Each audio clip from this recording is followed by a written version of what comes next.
Welcome back, everyone, to Lesser Known Operators. My guest today is Big Jon McLaughlin. John and I served together in the 1st Special Forces Group, and it was great to sit down and catch up with him and hear what he's got going on and what he's working on towards in the future here. So, hope you guys enjoy the conversation as much as I did. Please remember to like, subscribe, share, pass these episodes along. Thank you for listening and enjoy the show. Jon McLaughlin, welcome to Lesser Known Operators, man. Thanks for coming on. Thanks for having me. And you said this is your first time coming on a show. I'm honored, and we'll see what kind of trouble we can get into. Yeah, sounds good. But do you listen to any shows that you in the car when you're driving anywhere?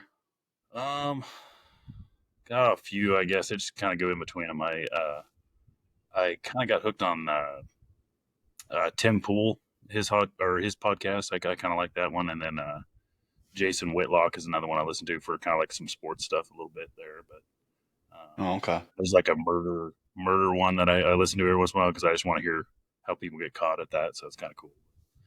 Other than I that, it's just I silent. love my murder documentaries, man.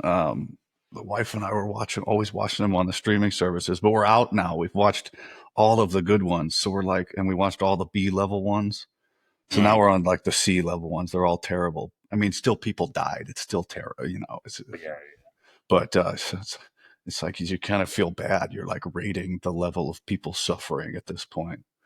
I kind of feel weird about that. yeah. But we were together at first group, and you don't know this, obviously, you don't know this, but I think about you all the time. Like, if not every day, every other day, because the first time that I really saw you was when you came back from Afghanistan after you gotten blown up, and I was there at Walter Reed Mm.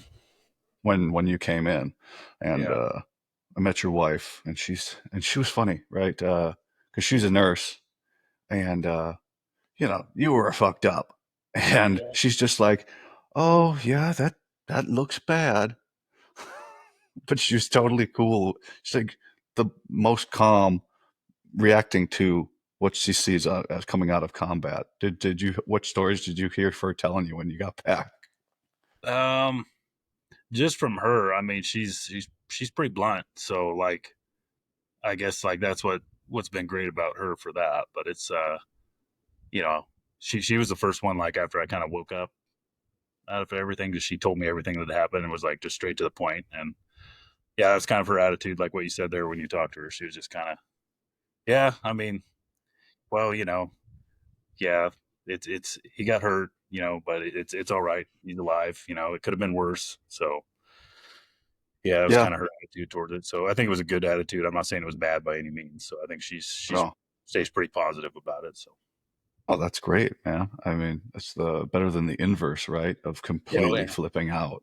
Uh, and there. But how long were you at Walter Reed for? yeah.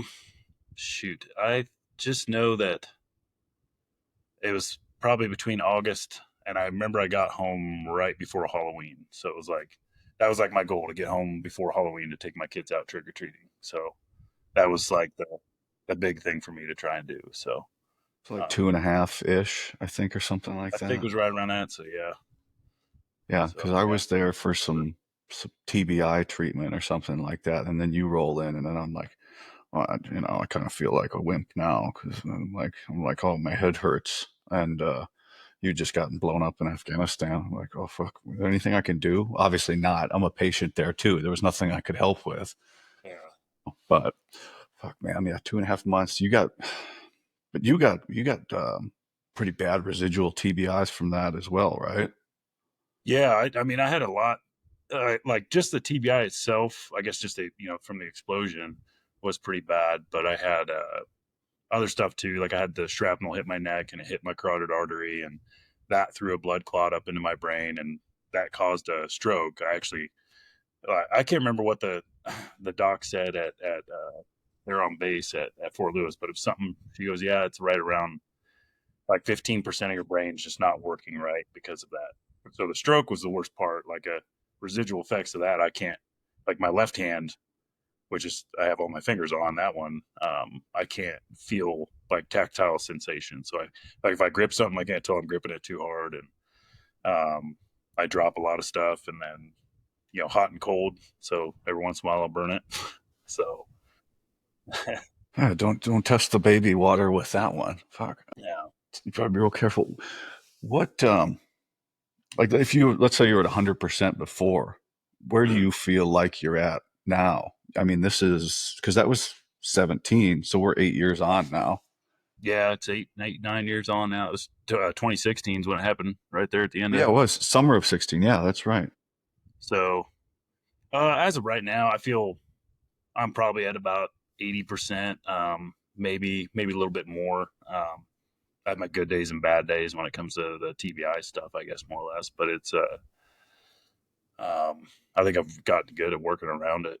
Is the thing kind of gotten, not I wouldn't say used to it, but just getting getting used to how things are to where, yeah, I understand I'm not, you know, that 100% 18 Bravo I used to be that was you know, having fun and doing great things. It's, concentrate on the things I need to concentrate on and making sure I'm catching myself when I'm, not thinking clearly or, whatever, if I forget things, that type of stuff. So, Do you still go through treatment at the VA to periodically, or what's your schedule like there?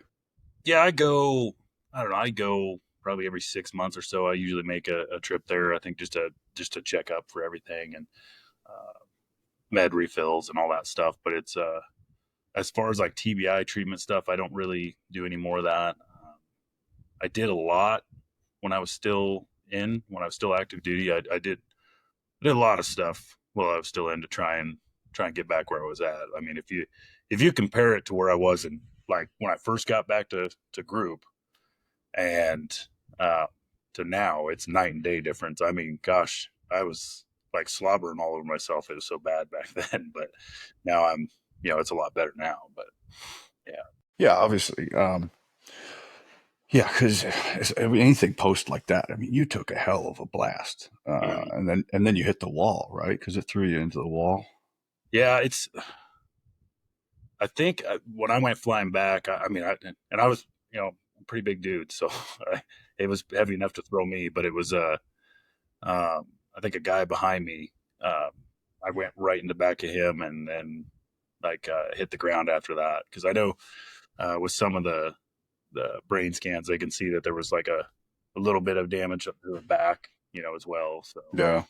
but they said our helmets do pretty good, I guess. He was impressed with how how good a shape it was in, I guess, compared or considering. Look, at least you're wearing your PPE, right? I Hey, mean, I that's good. was. Um, Crazy story about that, actually. If you like, dude, I yeah. mean, not even, I think like maybe 15, 20 minutes before that happened, I like my, my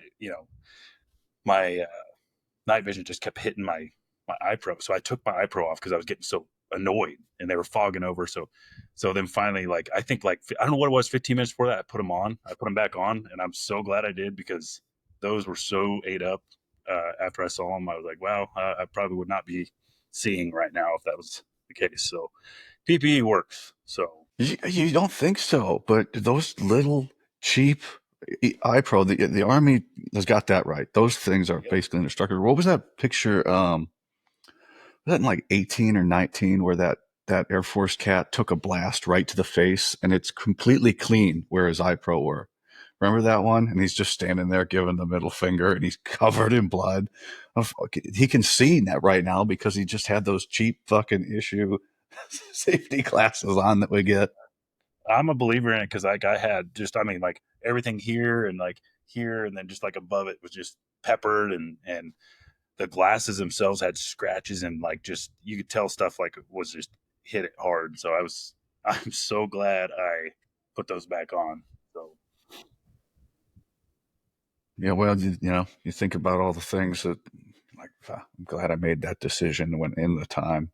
But oh, it's good, man. I mean, I remember the story, and it's interesting. Like, to give people perspective at home, right? I was in Charlie Company. You're in Alpha Company.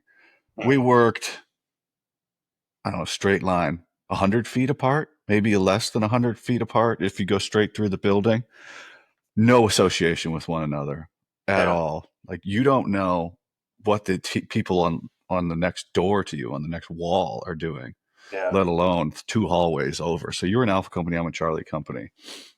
And still being that close, all you hear is rumors about what happened to you. So all this, it's interesting to talk to you now, and we'll go through like some stuff and learn more about each other. But you don't know anything about some of the people that you work 15 feet from all the time. I just think that's crazy, right? Because all I heard from shit like that, if I hadn't seen you at Walter Reed, I wouldn't have that whole part of it. It's all just Yeah. stories about what happened to people. It's weird, isn't it? Yeah. I've always thought that too. Like, it's like you kind of know the guys on the team, in your inside your company, there's some guys on some other teams, but like you're not like buddy buddy with them like you are with guys like on your team, or like maybe a couple guys on the B team or something like that, that you used to work with or something like that. But it's different. Like, yeah, let alone, another company. And then even in battalions, like, you just, oh yeah, I hate, don't hate, but you have a disdain for other battalions and things like that because they get better stuff or something like that. So Yeah, it's either shittier over there or it's way yeah, better over there. There's no we're no, equal or anything like that. And even it gets that way with the teams, right? Because you're in your little team inside your locked room with your keypad, and then a junior guy will come knock on the door, rip open the door. What the fuck do you want? What the fuck? Why are you in my little area? Why are you talking to us? But fuck, he might be the same job as you, and you graduated the same time or some shit like that. And it's really yeah, weird. It's a really weird work environment. We become real segregated, and then you go to the B team, and then you learn how all the rest of the other teams work together, and go, oh fuck, well these people are doing this, and these people are doing that. Maybe if they work together. Oh no, we can't do that. We can't do nah, that. No. So because when you got back, you went to the B team, right? And you kind of just rehabbing from there.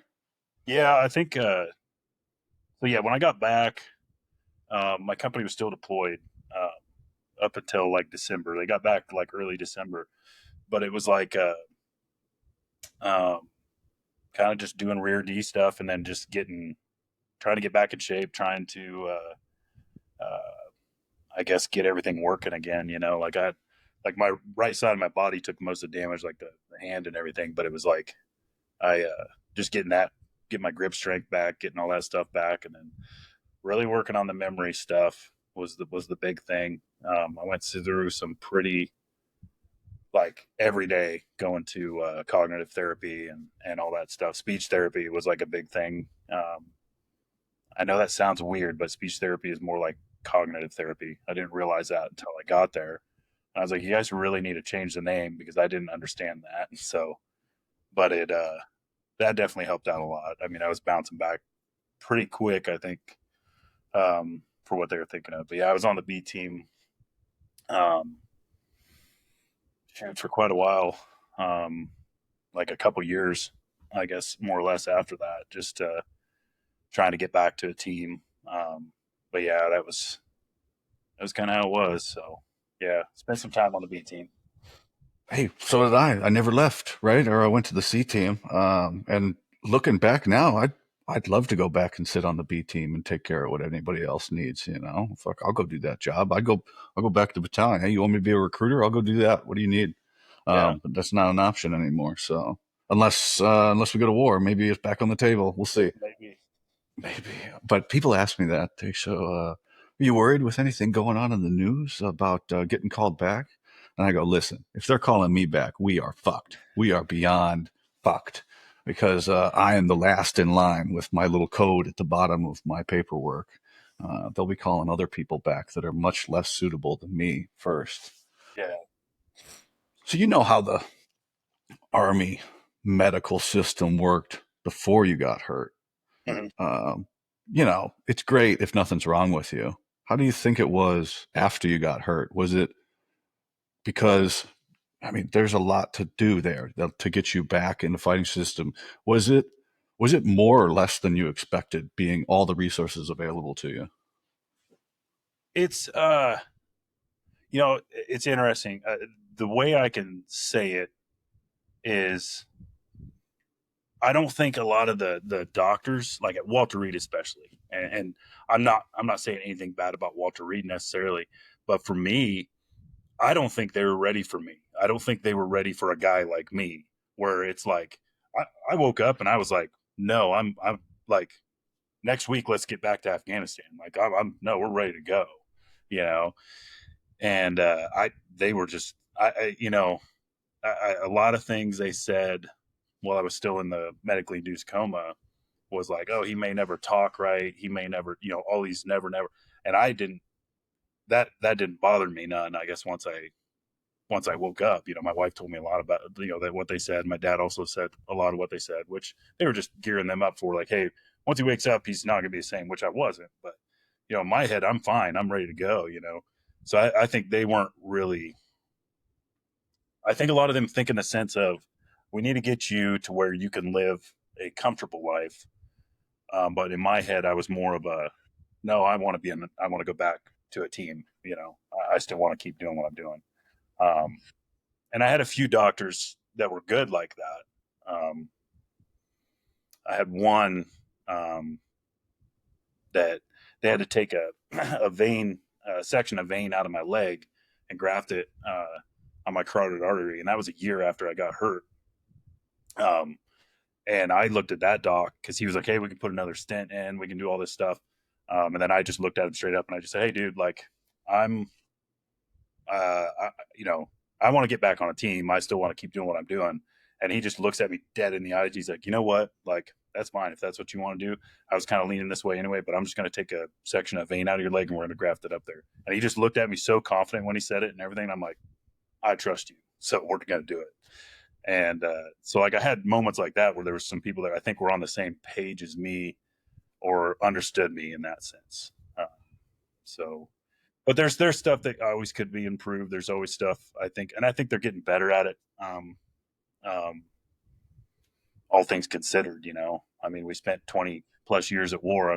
They probably should be getting better at it. So, I mean, maybe you would think with more practice, but people switch out. And at Walter Reed, you know, junior people become senior people, and they change when they go into management positions. So they'll either become more risk averse or less risk averse. yeah, And it depends on who's on shift really when you come in, and that's interesting, right? They weren't ready for somebody like you. So that first thing that pops into my head is like, uh, maybe that's because Germany is usually the first stop for yeah, that's where that, right? I was Oh, there is for that you? like a couple days, I think. Okay, you Just, went to just I Landstuhl. don't remember any of that. I was out. So, Yeah. So, but then they fly you back to Walter Reed and things like that. So yeah, just like, what is going on with that? We got this guy. Well, he wants to go back to combat. Well, he ain't fucking going back right now. Um, so fucking, how do we deal with this guy? I don't know. Give him some morphine. Fuck, put him to yeah. sleep. Did did they? What was the reason they had to keep you in a coma? There was a lot with it. I think, just some of the brain damage, but it was also, you know, I'll say this to people, and I don't really talk about that coma very much, but I would never wish that upon anyone, even the people that set that IED and blew me up. That was like a pure prison, like that because I was having these dreams and everything. So, but as far as keeping me in that, it was just to let my brain heal was part of it, and then they spent like a week trying to get me out of the coma, and I was, every time they'd bring me out, I was very combative and everything else, and they found out that my cortisol was just through the roof. And so then one doc said, "Well, I've had this before. Let me check it." They checked it and they figured it out, and so they set that right. And I think maybe 6 hours later, I was awake and coherent and talking and everything else. So yeah, it was interesting, I guess, more or less when it came to that. But that was why I was in the coma, more or less to let the brain heal up a little bit, and then um, yeah, I think it was to just keep me still was part of it too. So That's that's scary what you said there, right? yeah, And you didn't think of something like that because everything's still firing and trying to heal itself, and now they've got you in this state. And I know, I've had I started concussions back when the guidance was, oh, you got to keep them awake, right? Yeah. Yeah. And now we're in the era of no, you got to let them sleep. That's a big difference. And maybe that contributed to some of my lingering injuries and into modern times. Like when you get a concussion when you're a kid, oh, they keep you awake. Well, that's bad for you. Mm-hmm.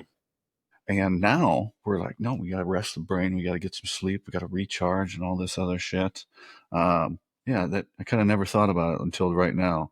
Maybe, oh, fuck. Shit. Um, but were you sleeping quite a bit, or were you just, was it like restless sort of thing? Oh, Walter Reed, I was restless as heck. I mean, Yeah. yeah, I could not. I think it was just. I think I was still. Uh, I think it was part of it was just the the meds they had me on and Yeah. everything else. But I just I couldn't hardly sleep. And then I think once I got back, my sleep got a little better. Um, it's still not great to this day. But I think part of that's just I need to do better sleep hygiene. I guess is what they call it. But Oh, we can yeah, all work on something, right? Oh, yeah, yeah, I listen to these fitness podcasts and health podcasts and stuff, and they're like, well, you need to improve this, you need to improve that. I'm like, God damn it, you gave me 15 things last week I need to improve. Can I take care of those first? But when did you go through the Q course? Oh, let's see. So I joined the army in '09. I think. Yeah, '09. And then uh I went infantry first. So I was at the uh Fort Campbell for a while and then yep, 101st. Had a good time there. I had a blast there. I had a lot of good buddies, a lot of good memories. Man, that was a blast. Um Yeah. and yeah, did that for I think a couple years, and then I went to selection, and then obviously the Q course. Um, took the long route. For some reason, they I don't know why, and even a sergeant major told me this when I was at the Q course. They tried to make me a medic, and I said on there before I was like, hey, like originally my orders were Bravo and learning, a different language than what you guys had me at. Like, why has this changed? And I remember this, like some, E7, when I said that to him when I first got to Bragg and told him that, he's just like, what, do you not want to, you don't want to do this? You want to be a Green Beret? I'm like, well, no, that's not what I'm saying. I'm Oh, saying, I don't oh, think I am not medic material, but, and I was like, you know what? I don't want to get in trouble. I'll go through it. If this is the route I have to go, I have to go. Obviously I didn't become a medic. So, I spent a little while in between after the first part of that medic course. After that, and then went straight through. So I think I graduated sometime in 2014. I think is what it was. I think sometime around there. Yeah. So so we were there at the same time. I graduated October of 14. So yeah, I yeah. can't remember. It would have been the summer, sometime in the summer. I think 14. First, you said you had a lot of good memories from there. Yeah, You went to a good squad, had a good squad later, went to a good squad. I had. Yeah, I don't know. My military career was a bit odd. Like Everybody's is, man. uh, I had somebody come on here that was, I seem to I had, always have found a like I'm a big dude, so it's like yeah, I stick out. And I remember like I got to the 101st, and I'm going to my brigade, and I go to brigade where their headquarters is at, and getting in processed, and this sergeant major comes up to me, and he's super young, like he's like I guess he got his E9 in like 13 years or something like that. It was super quick. But he was like, hey, and he, come here, stand, pray, rest. He's talking to me. He's like, hey, um, where are you supposed to go? And I told him where I was supposed to go. And he's like, you're not going there. I'm going to put you in the Brigade S3. We're about to deploy, and I need some good dudes up there, and you look like a good dude. And I'm like, of course I'm not going to tell him no. And I had no clue. I'm Private First Class McLaughlin. I don't know anything about that.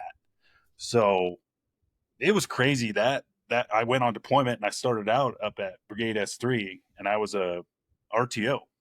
As an infantryman, I'm an RTO at the brigade talk, telling our colonel like everything that's going on in the AO. Like Private First Class McLaughlin, first thing to the Army.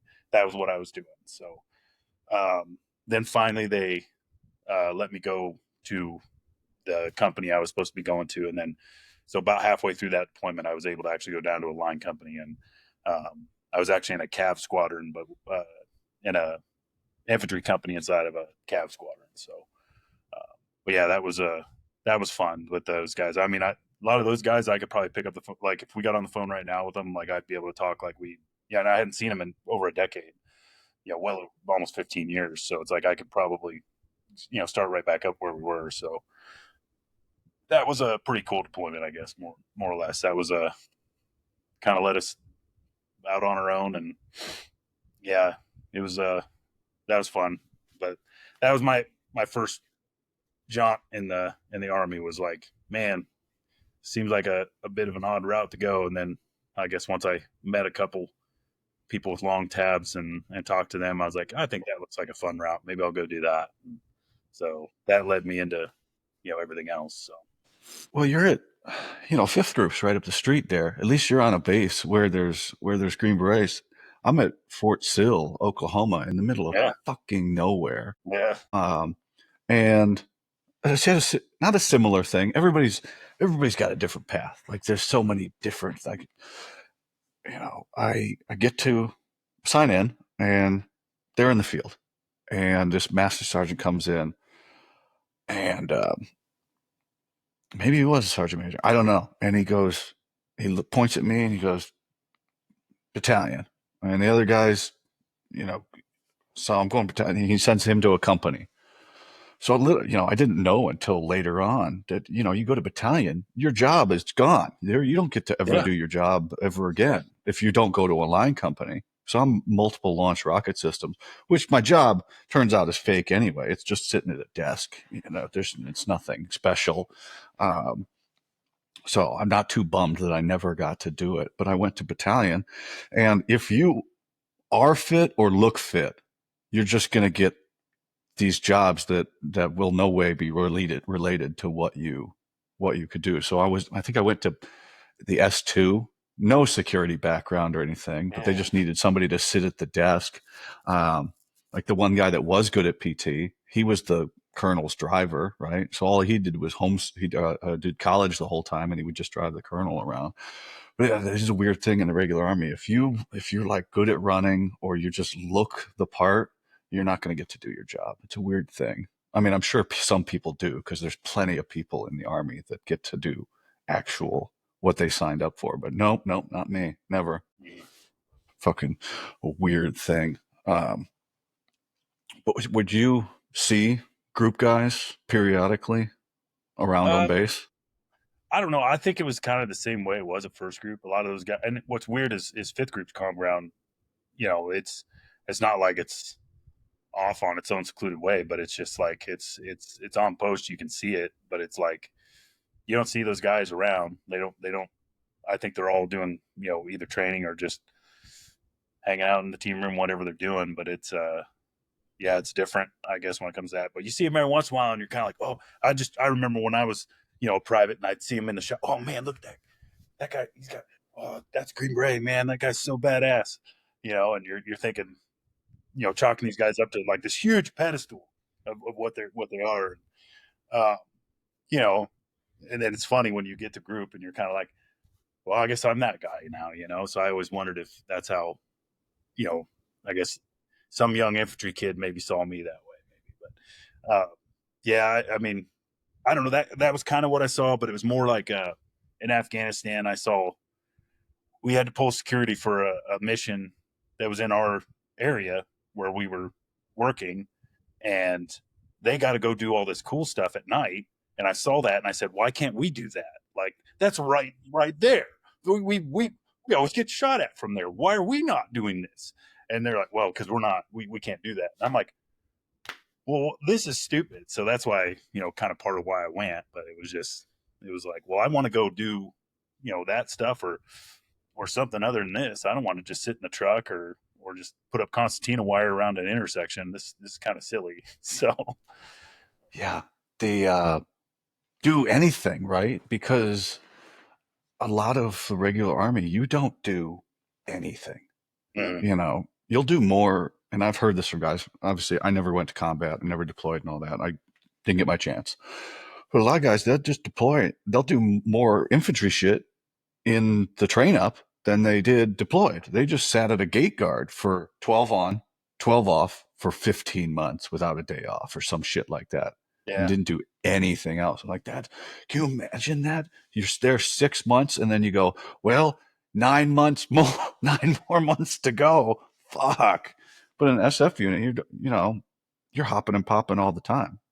So go out and a lot of training or just getting. I mean, you at least get away. You know, is the nice thing. You know, you get to do some unorthodox stuff, or you know, that's kind of what's nice about it too. But it's just, that was kind of how it was in the infantry a little bit. I mean, I think when I was in earlier there, you know, just because the dates, it was towards the tail end of that kind of the big army in Afghanistan. But it was like I felt like I missed out when I was there because those guys were telling me stories. Like when I got to my line company about 6 months into a 12-month deployment, you know, they're telling me all the stories, the crazy stuff. And I got to watch that up at Brigade Talk. Like I got to see all that action, like through video feed, whatever it was, but hear about it, see it. And then to actually see the guys and they're talking about it and everything. And I'm like, man, I missed out, you know? I mean, it was still fun. Still got to go out and do stuff, go on patrols. But I mean, they're not doing that. They weren't, infantry guys weren't doing that later on. So it would suck to do a huge train up and then not be able to do anything, you know? So. yeah, I get hung up on that. And it's really all dates, right? It just, stuff doesn't line up. Like you don't want to, I didn't get to deploy with the team, but because I got hurt and I didn't get to do this. And I always think about that, but there's guys that did a deployment and their unit got all fucked up, just a regular army unit. They were fighting all the time, going out on patrols and shit. And then they're, the next unit, no action. And they're back to back or something like that. They'd be like, what the fuck? We heard there was going to be CIBs and shit. Well, that shit ain't happening this time. It's not the fighting season or things like that. So this, at least, my little piece of nothing here in my basement, this show has helped me go, it just wasn't in the cards, Nick. It wasn't. And I didn't, but I didn't get blown up. I didn't get shot. I didn't need anything. I have all my extremities, so I'm thankful for that. But this has helped me get like that. Yeah, it's just you gotta be proud or happy with what you did do and what you did accomplish while you're in the service. So no, I think I kind of go by that a little bit of this philosophy of like at some point somewhere, whether you knew it or not, you influenced someone in some way, or you changed them in some way, or made them think about something or do something and change them for the better. I think everybody has that potential to do that. I just don't think we always think that we have that influence or do that, I guess is kind of what I say about that. I mean, I don't know, I don't know if I did that or not. I'm sure maybe I did. I hope I did, but that's something I kind of think is like, I think you probably said something or did something at some point that made somebody change the way they're thinking or made them better. So, I agree with you. I said yesterday, the guy I was talking to, I said, there's people that look up to me that I don't even know, that I might never know. They just watch my stuff that I post, my fitness things or my little motivational whatever, and I might never know them, but they're there because they've popped up before and have said something to me. And go, where the fuck did you come from? Shit, I didn't know people were watching me like they are. So it is interesting. And it goes back to, you're yet young kid in the infantry and you see those SF dudes and you're like putting them on the pedestal. And then all of a sudden you're the SF dude and you go, here I am, fuck, I made it here. And then you think, it's not that special when there's people looking at you that do think it's that special. Yeah. It's a weird thing to reckon with.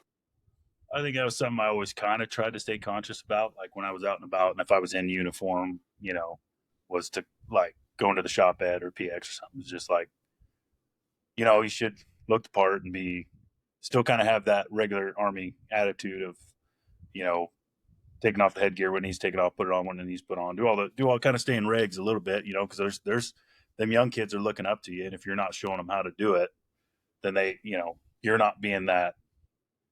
I always said you're not being the guy that you used to look up to. So try to do that, I guess. So I don't know if I was always good at it, but I tried.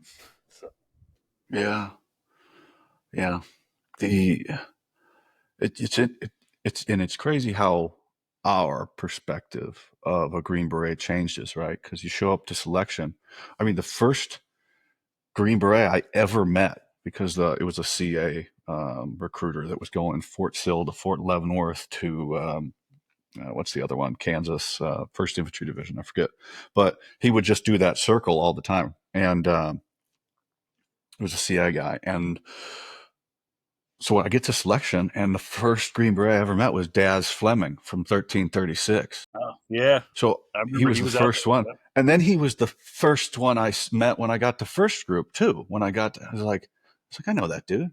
Uh, yeah, you meet the people, and he was happy-go-lucky. He wasn't a cadre. He was just getting us on and off the bus. He's like, "I get you guys," Yeah, or however he talks or whatever.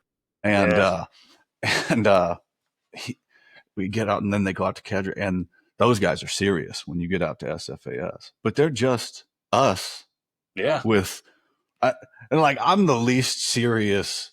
Even when I was on the team or whatever, I am the least serious Green Beret there can be. Like jokes all the time.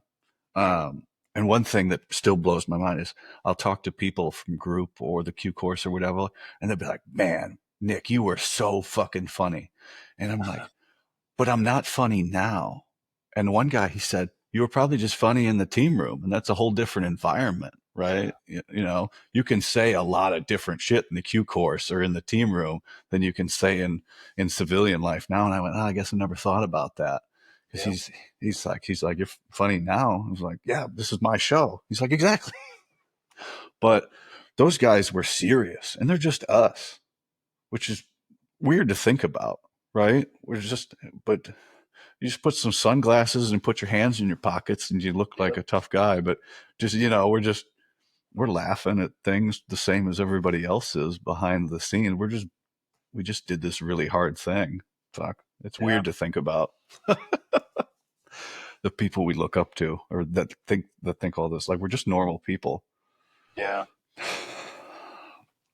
yeah. I remember that. That was yeah. You're funny. You're talking because I remember Daz. I remember there's actually another kind of crazy thing because it really is kind of a small community when you think about it. There's not that many of us, and then you see those people again at some point. But um, the guy that gave me my award when I was at gosh dang it was I don't remember what it was called, but it was basically B knock A knock out there at Oh, U course, right? And SLC the yeah, QCAR CLT. Yeah. Combined CLT leaders was training. yeah, yeah. Yeah. But they had the one for both, right? Like the thing. I got distinguished honor grad, and the guy that gave me my RCOM for that was a first sergeant at the time. He was out at first group, and he was a sergeant major at the time. And when I got injured, he came to my house. He had no clue that who I was, like as far as that goes. But he came out to my house and helped watch my kids and everything while I was at Walter Reed and all this stuff. Like my wife's saying his name and everything, and then um, and I'm kind of like, gosh, I remember that name. I remember that guy. And then he actually came out to Walter Reed while I was there, and that I remember this, forever. What he said to me was, he had a beret, and because I didn't have my beret, he had a beret, it was fresh and everything, and he handed it to me. And he's like, "Hey, this is still yours. They can't take it from you.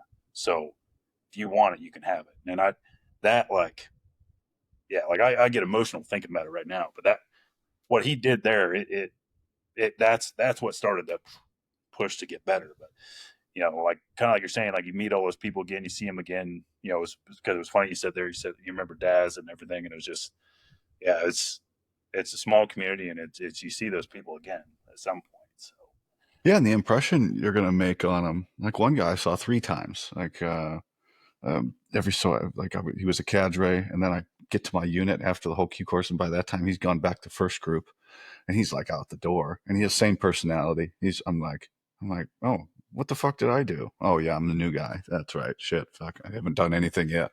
I gotcha. I'm good. Yeah, I understand now. But uh, I like that. Right, this is still yours. Nobody can take it from you. My company sergeant major, who's now, let's see, I don't think his role is classified. So I think because it's pretty open. He posts about it on Facebook. So he's the South sergeant major now. Yeah, And we're probably talking about the same guy. Sean. Yeah. Oh, really? Yeah. Oh, no shit. Yeah. The day I got out, I had a little retirement ceremony, and I posted a picture. My favorite picture of me in the military is that one right there. Right, just perfect, beautiful picture. Unfortunately, it's one of only 10 pictures I have of anything I did in my uniform. Very disappointed about that, but at least 1 out of 10 is pretty good.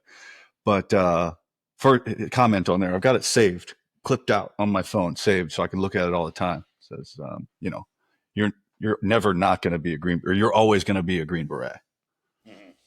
And I look at it all the time. Like, yes, always. I'm always, it's never going to stop. And that's what I try to do, now when I get my shit together, is to be an example, a better example. And that's just, he made that comment on Facebook, typed it up. And that's really cool that we're talking about the same thing here. I actually can't believe that. I can believe it because it's him, but that blows my mind. It really does. I don't know what to say right now. I'm gonna call him when I'm done recording now. Yeah. But he's got 8 months left, and then he's finally retiring, I think. Yeah. But he said that before. Yeah, he said that a few times. We'll see. I said, I thought you were going to retire. And he goes, well, the people in front of me keep retiring before I can. So I'll just keep taking the next role. But what he's doing now looks pretty fucking fun, doesn't it? Yeah. He posts his pictures. I'm sure he's instilling wisdom on the next generation, but man, it looks like he's having a good time doing it. Fuck. Fuck, I don't have a transition from that. That blows my mind that we're talking about the same fucking person. So you said you enjoyed where you were in the 101st, but it was just, you kind of wanted to do more. Or was there anything else in on the decision of making the choice to go to selection? Well, it was like a lot of us made, all of us are friends. There was a good group of probably like 7 of us that were just tight, And, out of how many? Well, my company was small. It was weird because they call it a Arista company, but it's like, I think our company maybe had 50 people in it, if that. And it was like each platoon had like 10 people. Like that was it. Ooh, that's a squad minus. Yeah, it was tiny, but it was cool. Because you suffered a lot because there wasn't enough of you. So you suffered a lot out there, but you all suffered together. So, sorry, where was I going with that? Oh, so a lot of us were tight, real tight. And, we all said that while we were there in Afghanistan, like, oh, we get back, we're all going to selection. We're all going to go to the same group, blah, blah, blah, and, I was the only one that went. I'm like, dude, guys, like, so, kind of split ways after that. A lot of guys actually PCS too. And, went to a different duty station or got out. So it was kind of, a bummer after that. So it was move on, do different things. But I think for me, just the decision was like, now I want to do this. I think it'll be something that I'll regret not trying. So, I want to see if I can do it. So that's why I did it. So. Do you know what you're getting yourself into? A little bit. Because 2 weeks in hell was the thing right then at that time. See, that stuff, I don't think it really bothered me that much. Like I thought, as long as I can, as long as you pass the PT test, you should be able to pass all this. That was my attitude towards it. When I went to selection, I think I remember so many people brought extra stuff with them, because the packing list you got to do, you got to follow it. And I looked at it like, I'm just going to bring, all right, it says 4 pairs of socks. I'm going to bring 4 pairs of socks. It says 4 shirts. So I only brought the bare minimum, and which was, I kind of regretted, at the time, but um, I think I still took it serious, but I felt like the strange thing when I finished it, I thought, that's it. Like, I don't want that to sound bad to anyone, but I really thought, like, that's it. Like, I thought this was going to be way harder. It probably was really hard, but I think I just kind of numbed it out and went through it, and worked real hard. I worked good with people, so I think that was probably what really helped me. But it was just, it was. I remember when being done, I thought, wow, that seemed like it should have been way harder. Everybody hyped it up like this was supposed to be everybody quits. It's the hardest thing ever, and I don't. But so many people did quit. So Oh many yeah, there people were so quit. many. There were so many that did. It's a constant stream of people quitting. I mean, because there's 400 dudes there or something like that. And, you get on the bus when you're leaving there, 2 buses get everybody out of there that pass. You can do the math on how many people that is. Well, that's what I But always thought, is like, there's like maybe you'll get 30% or something like that, let's just say. But then even going through the Q course, a lot of those guys out of the Q course too don't make it. So there's something they do or don't want to do it, or some people don't even show up to Q course after they pass selection too. So there's a lot of that too. So yeah, it's a small, like we were saying, it's a small community. There's not very many. Yeah. yeah, whether you self-select out or you quit because you're trying or whatever. Yeah. But I don't know. I was looking up some numbers and they were pretty, because I went twice. I hurt my knee the first time and then I went back and straight through. I felt like I was cheating. I wasn't cheating. If anybody's going to remix this, but I wasn't cheating. I went twice. I knew it was going to happen, so I felt like I was cheating, and I just had a game plan going in, and I just crushed it the second time through. I was a brand new private the first time, so I just kind of fucking running around like I didn't know shit when I got there the first time, but I was ready the second time, and the numbers that they had online for who actually make it from beginning all the way to end, I think they're pretty generous, or they're fucking fake, because the 2 times I went, a lot of people failed. Like a fucking lot of people failed. And there's no way they can make that number they have online based on those 2 classes I went to. But maybe they've adjusted things and how they do stuff since then. But fuck. Yeah, I don't know, and I don't know if they've lowered the standard. And I know a lot of people say that. I don't know, but it's like, I think, I think that, yeah, it's like you said. A lot of people didn't make it when there's only, there's like 4, 5, 6 buses that bring everybody there, and there's only 1 or 2 that bring everybody else back. And those buses aren't always full either. So, Man, my favorite, because the second time through, was the one trick I learned the first time was eat all your food, and then eat the food that people leave. Eat that food too. And you're a big guy, because you're burning energy. yeah, And I'm sitting there eating. I'd eat my MRE, and people would like, "Oh, are you gonna throw that away? Let me finish that. Let me eat that. Oh, give me that. I'm gonna eat that." And I was fine. I had plenty of energy. And those people that didn't eat all their food, they would be gone next day. yeah. Fuck, can I get their MREs? Shit. Yeah, there's all kinds of. But whatever. I've said that if you're gonna make it, you're gonna make it. But it's funny that you said, "Is this it?" Because 3 days ago I recorded with somebody, and I said, got to the question, how was selection? He goes, "Man, that was the hardest fucking shit I ever done in my whole fucking life. Fuck that. I never want to do that shit ever again." I was like, wow. And then Well, I'm not the saying I course. let it go bad, by any means, but it's, No. you know, it was. Don't get me wrong on that. I think it was, like I said.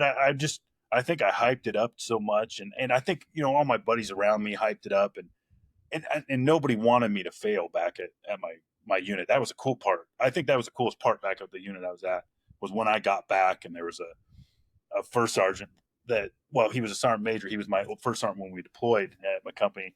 Uh, uh, Larry Breland. He's retired. He's been retired for quite a while, but I remember he saw me in the chow hall, and like my feet were hurting and I was like kind of limping, going through the chow hall.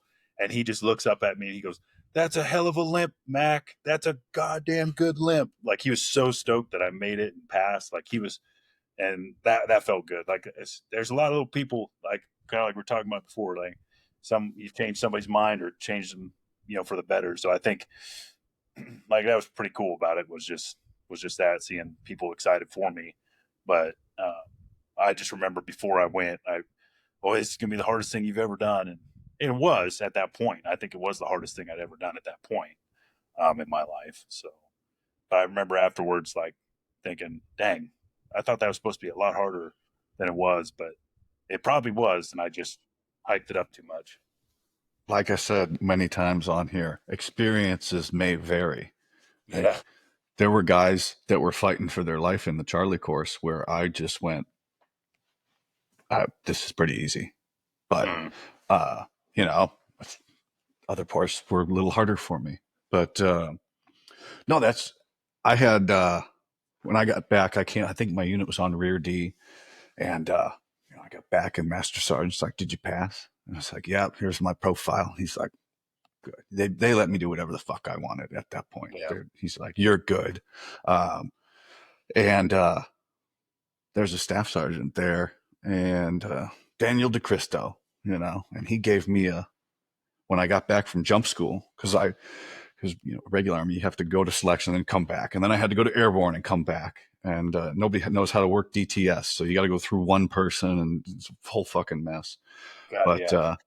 he gave me a print of old school C-130 with people jumping out of it when I graduated from airborne. I got that hanging up in my bedroom. Just, it's not a very expensive print or anything like that, but man, I just remember that he was airborne infantry before, and he just, because nobody in our whole fucking brigade's airborne, going to an airborne unit ever. And he's like, you're always going to remember your first jumps, and I want you to have this. And it's just like little people like that. Or little moments, like, not little people, because fuck, he did crazier shit than I ever did. But little things like that you remember in the service. After a while, you remember all the bad shit right away when you get out, and then that starts to fade away, and then you start remembering all the good shit. I guess there's too much of a block of time.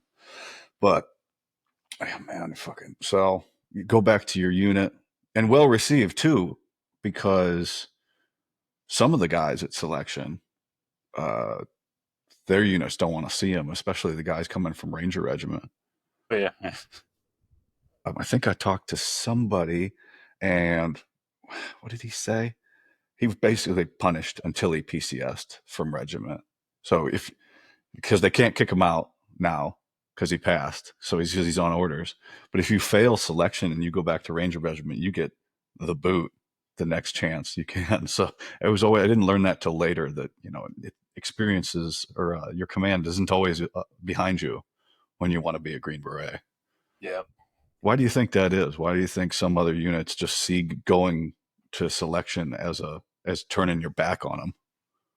I think that's kind of the way a lot of units are. Honestly, it's like, oh, you think you're better, blah blah blah. Because you have some people that way. Oh, you think you're better than this or that. I don't know if that's necessarily it, but I think people want to move on and do something different. So, and there you got the people that, well, I never did it, so you shouldn't be able to do it type of person or something like that. Or I wanted to go and I didn't go. There's some people like that too. I remember a few of them that were kind of scoffy like that, but yeah, I think that's kind of it. I know Ranger Battalion, like those guys are the ones I've met and dealt with. Pretty well disciplined guys. They're highly trained. And everything they do, as far as what they do. And I think some of those guys just want to branch out. And I think those guys are like that big sledgehammer that just breaks everything. So that's all they see. So that could be part of it. I think there's just a lot of people that think, well, you want to be better than screw you type of thing, or F off, whatever it is, But, yeah, the only acceptable way out of Ranger regiments to go to Delta. Yeah. Well, whatever. I guess if that's all you work with, because that's really the only unit other than themselves that they work with ever. So yeah, the big boys, the varsity squad, or whatever the fuck they called them in the latest documentary. I don't know. I never went, never got the chance. Probably never will. As Daz said, probably never will. So Yeah. we get through the Q course, leaving Campbell, going to Bragg. What rank are you by this at this time? So I was that was a cool part too. Like I said, with my unit, like I got kind of like you, I had to go to airborne school. But my wife was pregnant with our first son, so I had to wait like longer than usual to go to the Q course. And I think that's why I accidentally got put in the Delta course, was because they had to change my orders, and then they switched during that time. But yeah, as far as that goes, I was a right when I got back from selection, I made specialist, and then they said, "Hey, if you can stay here and help us do all this training in the field, we'll make sure you get your E5 in 6 months." And I'm like, "Sold, buddy. I will stay here and get my 5." So to answer that, I made 5 about a couple months before I left to go to airborne school. So airborne school, which was great. If you're an NCO in airborne school, dude, you get treated so much better than everybody. Like that was such a great. I was so glad I was an E5. Like that would have sucked to not have been an E5, but or higher.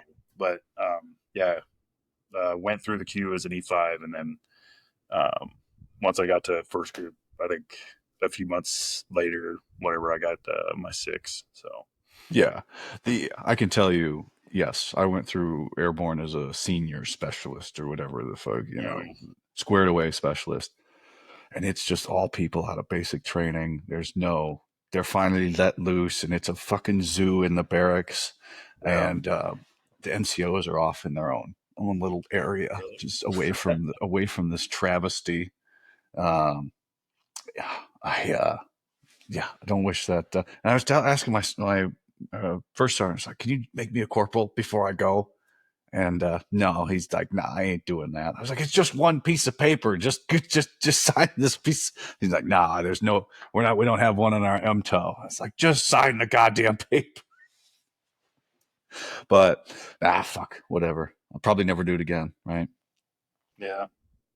What did you think of airborne school? I just, that's one where I was kind of underwhelmed with. I think I knew go. Well, I went to the hardest 10 days in the Army. Okay. Aerosol? Aerosol, the legendary aerosol school, the Zabaluski All right. aerosol. It's a new thing for lesser known operators here. We've never gotten into the hardest 10 days in the Army. That's the most coveted thing in all the Army. No, I went there and I felt like it was very similar to airborne school. A lot of rah, but it's a heck of a lot more dangerous at airborne school than it was at doing aerosol. But I think I kind of knew going in like, this is going to be a lot of rah. There's going to be a lot of privates and everybody else here. So I think it's going to be like, you kind of got to, police everybody and do everything right. But I didn't feel like it was super challenging or super hard. I felt like it was something that was, like you said, kind of like, well, I guess that's it. I'm airborne now, I guess. So. Well, I did get to, you guys, 101st at Fort Campbell, for those listening at home, is an airborne division, but it's aerosol. So it's a completely different thing. Did you make those airborne jokes when you got back to your squad? No, I didn't. Because a lot of people just kind of were, whatever about aerosol school. I think it's just something that you feel like if you want to make the next rank, you got to go to and all that. So, but it's just, it's a lot of hazing. I feel like aerosol school was just a lot of hazing for no reason. But, yeah, it is what it is. I still kind of laugh about that school. It was just silly. Sometimes just like, well, that's different. Hey, a byproduct of me getting hurt was I didn't get to go to do anything. Like after the course, I didn't get to do anything. Like the most exciting school I got was drivers, the admin, not like drivers training, like actual driving. I was the master driver for the company. Oh, yeah. That was the coolest school I got to go to in special forces. something came up every time, and I just didn't get to go to any schools. So, Yeah. that would have been fun looking back to go to and get any badge other than anything else. So, Yeah. it's always interesting later because you don't know what's going to happen at all Mhm. during your career, and then when it's over, you go, "Yeah, fuck, oh, maybe I should have taken that opportunity or something like that, or I wish I would have got to do that." Because remember when, if you graduated around the same time as me, were you guys getting Halo slots at all for after the course? There was some guys that were. I knew they kind of selected some captains to go or something like that, just because they knew they were probably going to get some Halo slots or whatever, you know. So some of them got to go. I remember a few did, and I kind of wanted to put my name in the hat for that, but I also what I really wanted was go to Ranger School, because I was like, Mm. I just got done with Q course, like I think I could hit Ranger School and still be in pretty good shape and go, you know. But I didn't get to have that. But yeah, there was guys getting certain slots for certain things where they even went to group, like you got it in route, which was odd, but. Our class, the whatever the fraction of what it was, the top quarter or third of the class, academics wise, all got a Halo slot, and I was in that, all the names that got a slot. I was like, fuck, cool, that's awesome. What they didn't take into account was that they had to divide those people up into 3 classes. So one of the classes fell over Christmas block leave, holiday block leave. So instead of just reorganize and take the top students from the class and restrict it even more into 2 classes, they just cut S through W out, and they didn't get to go. Oh, dang. So if you're hearing this story again at home, first off, I don't care, but I am pretty salty. I am still pretty salty about that, because Okay, salty about that's that. Yeah. that's like the one in the hallway. Yeah, you got to go to Halo School. That's a fun school. That's one, that. But you're right, Ranger School right after the course, or that would have been, I think, probably the easiest time for anybody to go. Yeah. Because once you're in group, circling back to go to Ranger School, you're like, oh, this sucks. But another one, never got to go, so whatever. But was there any point in the Q course where you thought, I don't know if I'm going to make it?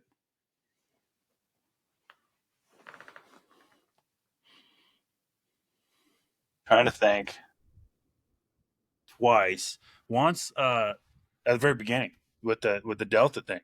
And I remember I had to go in front of like this panel and talk to them and say like, and they were grilling me and I'm just giving them straight answers like, hey, I'm not claiming to be a genius, but I know right now I am not.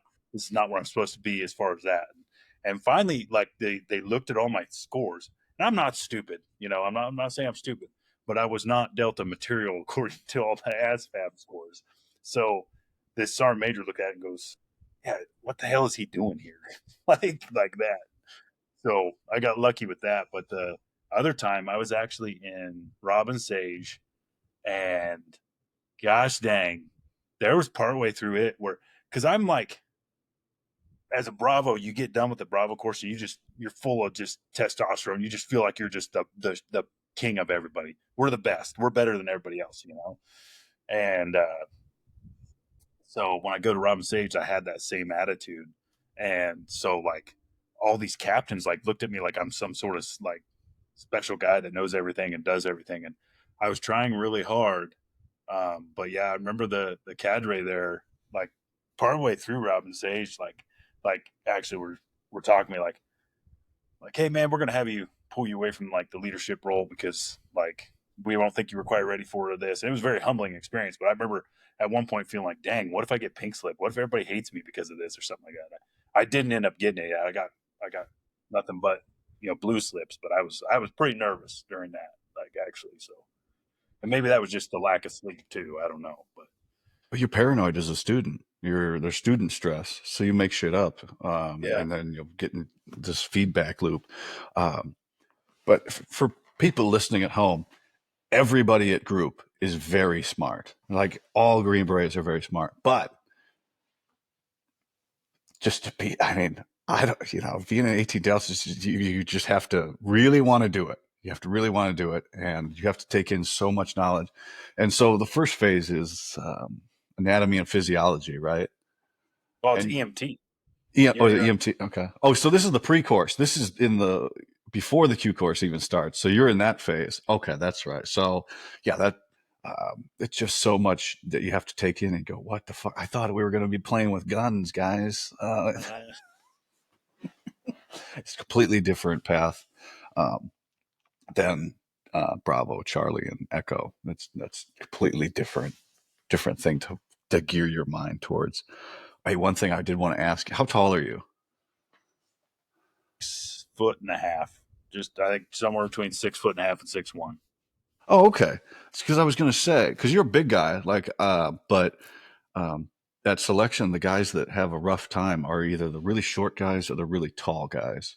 Yeah. And I was like, I was fine because you fit in the middle. Because when you're on the log or you're carrying stuff, if you're too tall or you're too short, you get fucked.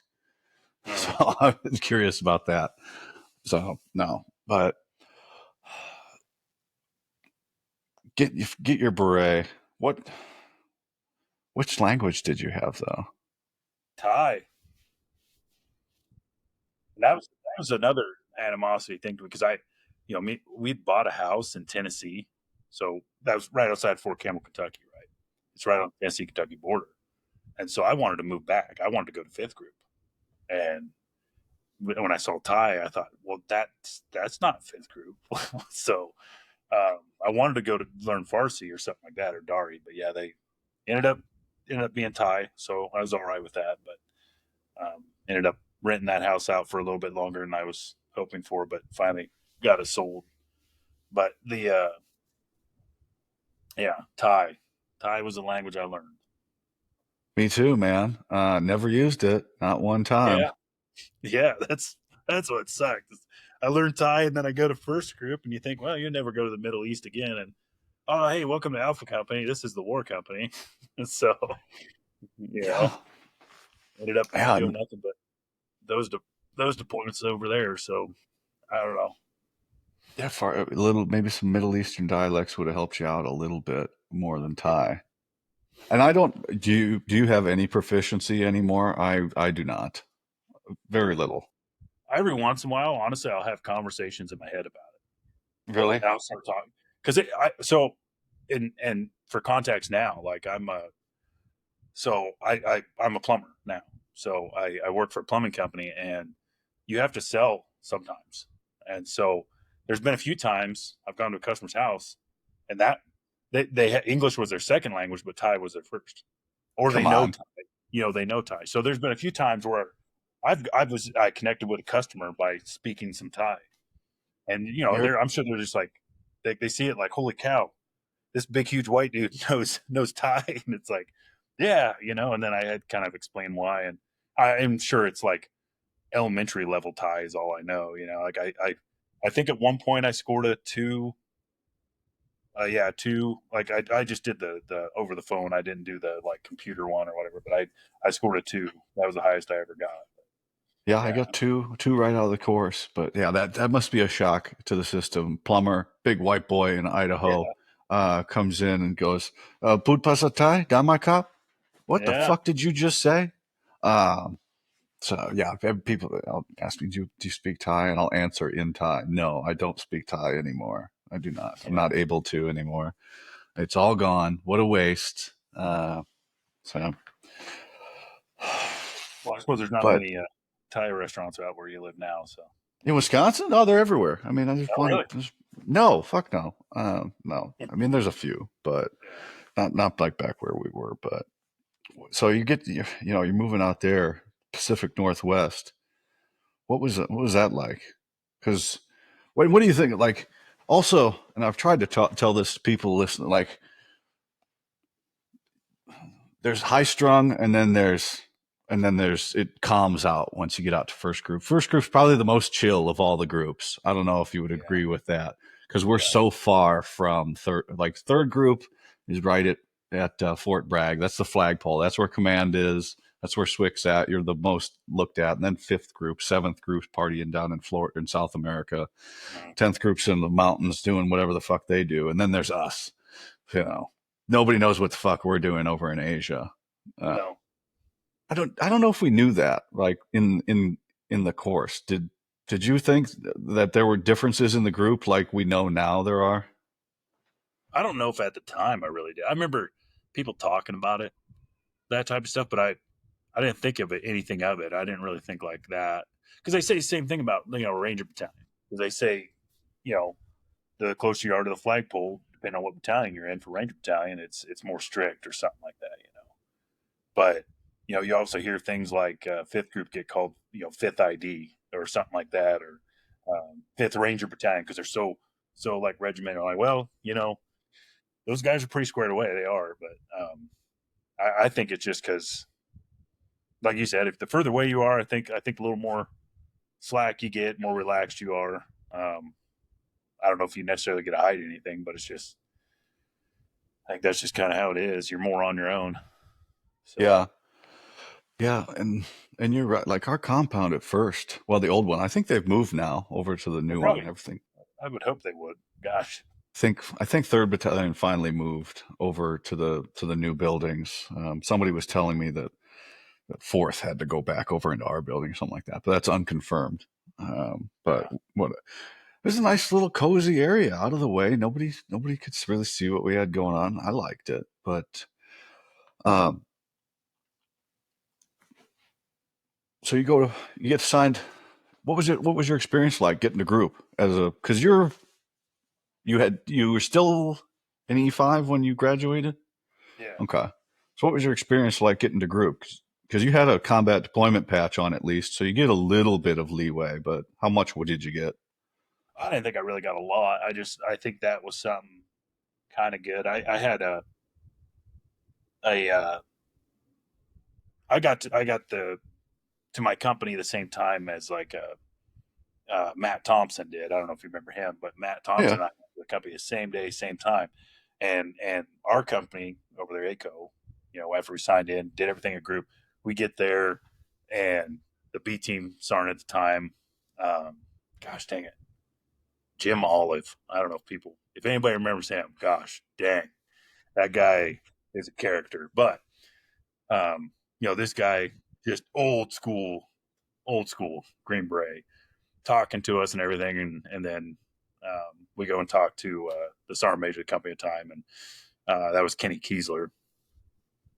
He's retired now, but yeah, we talked to him, and he's like, "Well, we're about to go on a deployment, and um, you know, if you want, you can stay here and maybe do some schools or something like that, or you can come with us, but you'll be on the B team, and you know." Oh, except for you, Matt, you're a medic. You can go to a team right now. So and then he's looking at me like, well, you can either stay here and go to schools, or you can go on the B team and join us with this deployment. And I'm like, man, I really wonder if everybody's gonna look at me like I'm a shitbag if I stay here. So it's like, oh, this new guy got all these schools. So I was just like, oh, I guess I'll go. So that was my first experience, my first or few 4 months and 5 months in the army or in first group was on the B team, but after that went to a team. But yeah, the that experience was pretty smooth. I felt like that was the smoothest one. Like going to from Campbell to Bragg was real rough. But I feel like I felt like that was like the smoothest one where just everything's they really had it down, like how to sign in and do everything. Like it was like they actually perfected that. But I don't know. Maybe that's just me. Oh, you're not stressed out because going to Bragg, you're stressed out. You're like, I got all this mountain to climb ahead of me, and then you graduate. You're like, for fuck, they give you so many days to travel out to Lewis too. You got like Yeah. 11 days to get there, and then you took leave on top of it. So I don't know. I thought it was cool getting there. I loved it. I loved to be getting there to group and everything, and maybe I would have liked going to a better team, but that's the luck of the draw, right? You don't. Yeah, it's You're whatever gonna team get you fail. whatever you're gonna get what you get, and then I got that, and fucking then that was it. So, but you went to the same team as Matt later down the road, didn't you? Yeah, we were on the same team. So I think so it would have been after we got back. So it would have been, shoot, I'm trying to remember when that was. Oh, I got back from, now I remember, I got back from um, northern Iraq uh, the day the day before my third child was born. My wife was pregnant at that time. So yeah, we got back like 6 hours later, she went into labor. But yeah, I remember getting back from that, but it was like a week later, I was on a team. So I was on 13-12 after that. So That's right. Yeah. Matt was from Wisconsin, right up the yeah. road here. Yeah. So, um, and then we've got every year in the week before Memorial Day, we do a workout at the CrossFit gym I go to down the street here for Jeremy, called Yeah. Griffin. It's like the warm up to Murph, right? Because Murph's got Memorial Day locked down.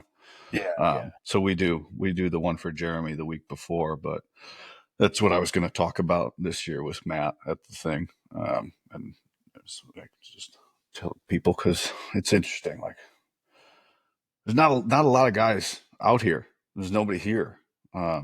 And I try. So whenever we do a workout like that, I'll read like the citation or, the death notice and things like that, and just give everybody perspective of like, hey, why are we doing this workout and things like that. So that's my little part for the regimen I do out here in Wisconsin. But what was your experience like being the new guy on the B team? Do you think you learned, more ahead of time before going to a team, like of how company works? Yeah. I think I learned a decent amount just because, like, um, you got to see what each team was and who was on it and kind of what they were doing. Um, what good guy, you kind of got to see, all right, this is a good guy. That's, a guy that maybe I don't want to, take after him, that type of stuff. But you got to see that, but you also got to see like how all that intertwines and works on the B team. So I think that helped me out a lot on the team, was understanding how the B team worked. So I made it more efficient in that sense, I guess I always felt like. But um, as far as learning stuff on the B team, I don't know. It's kind of a 50-50 whether you pick up on stuff or not, because a lot of stuff changes. What your command changes, then something might change a little bit. But um, as far as that goes, that first experience, I wish I would have got on a team right away, But as a new guy, I felt like the guys that were on the B team were pretty welcoming with some pretty big open arms. There's some pretty good guys up there, and one of my best friends, Tim Greenwood, was on there, and he's retired there too, and I think he's still out there in Washington. But yeah, he that's where I got a lifelong friend from that too. So Yeah, a lot of those guys don't leave. Like, you didn't go that far. I still think, I was like, man, wish I would have stayed up there. I liked it up there. It's a yeah, great, other than the greater Seattle area, yeah, you can be outdoors 24/7. People think it rains a lot. It does, yeah, but it's just wet for 8 months. yeah. As long as you're not doing airborne operations or jumping out of planes, you're fine. You won't get canceled all the time. Yeah, but man, Well, yeah, that's kind of fuck. like why we moved. We moved here because we're originally from Iowa. We're both, me and my wife, from the same small hometown in Iowa, and moved here because it's like she liked the mountains. I still like the mountains, and it's like you still get to see them, kind of still around them, and then it feels like Iowa because there's farm ground, there's farmers. It feels small even though it's kind of big, but um, I don't know. That's why we moved here, I guess, more or less, was just that. It made for a good home, I feel like. So As long as you like it, man. Like, if you like the area you're in, I don't know. I might be getting tired of Wisconsin. I might not. I don't know. We'll see. Now I'm doing this, trying to find other shit to do at the moment. So we'll see how it works out. But so you had this thought of how being a Green Beret was going to be when you started the Q course, or when you decided to go to selection. Now that you finally made it to group, is it what you thought it was going to be going in?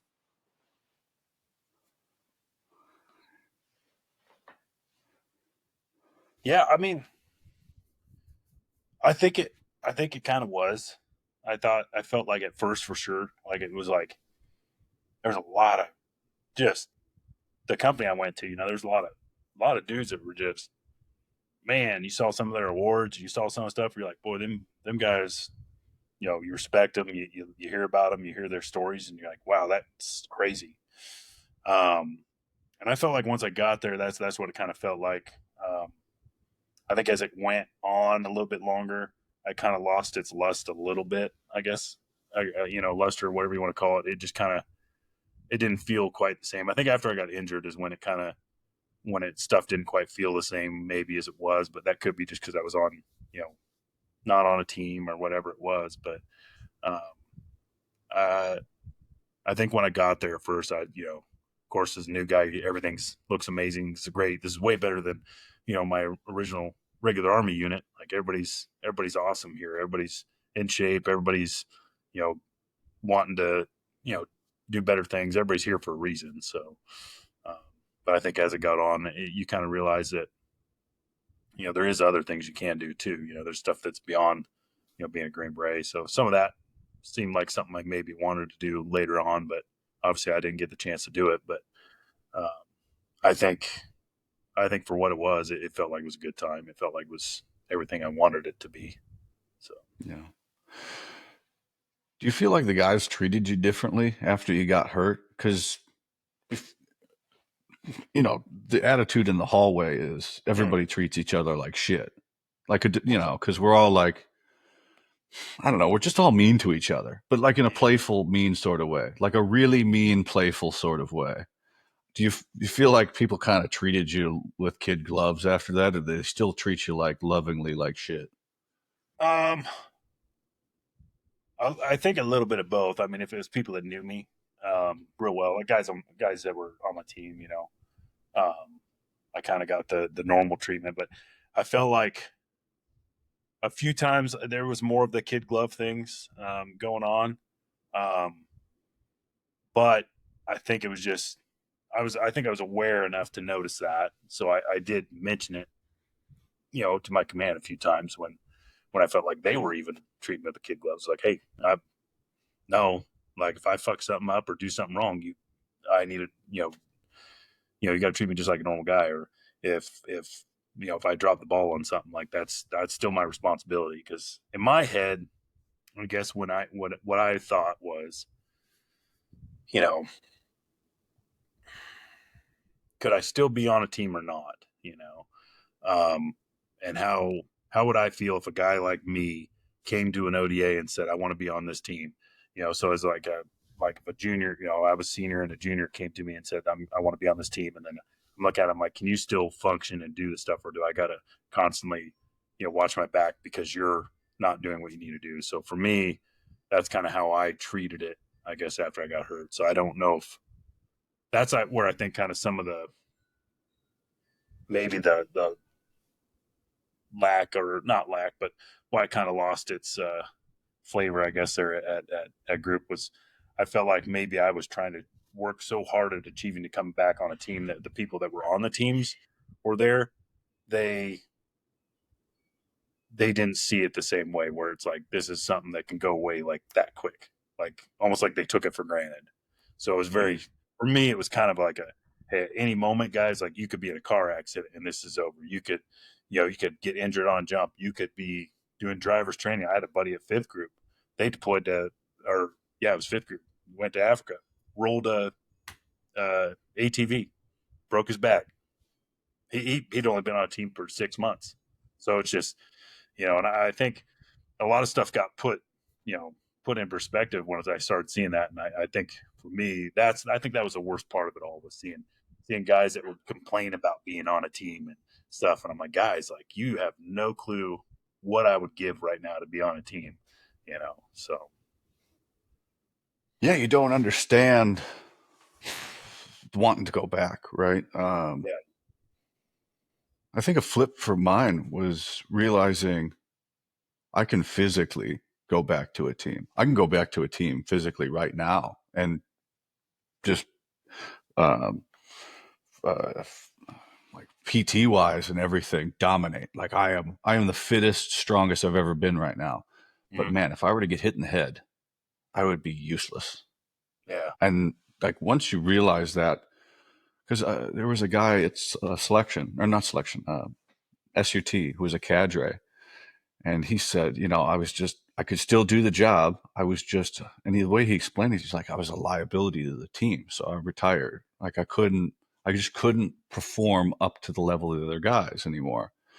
And I came to that realization, and then I got out is, if I were to go to a team and I got hurt again, I would put other people in danger.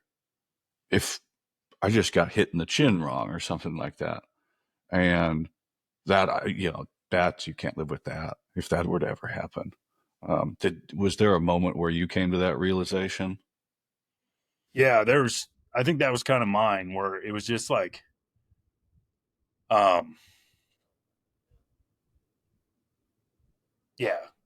there's a lot that I did to try to get back on a team, I guess, if I preface that a little bit, but it was just, I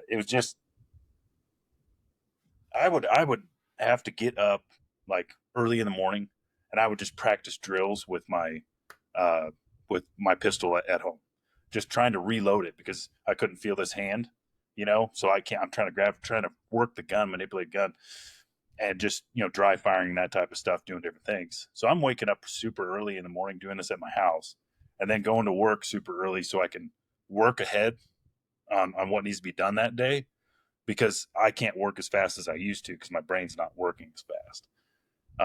So there's all this extra stuff that I was doing to try to mask what was going on, I guess, if that is the best way to put it. Um, Kind of like a crutch, I guess, more or less, like you're hiding your limp, that's what I was doing. And I think at a certain point, because the last like year I was in, I was up at the advanced skills company, on the uh, basically at the assistant operations up there. But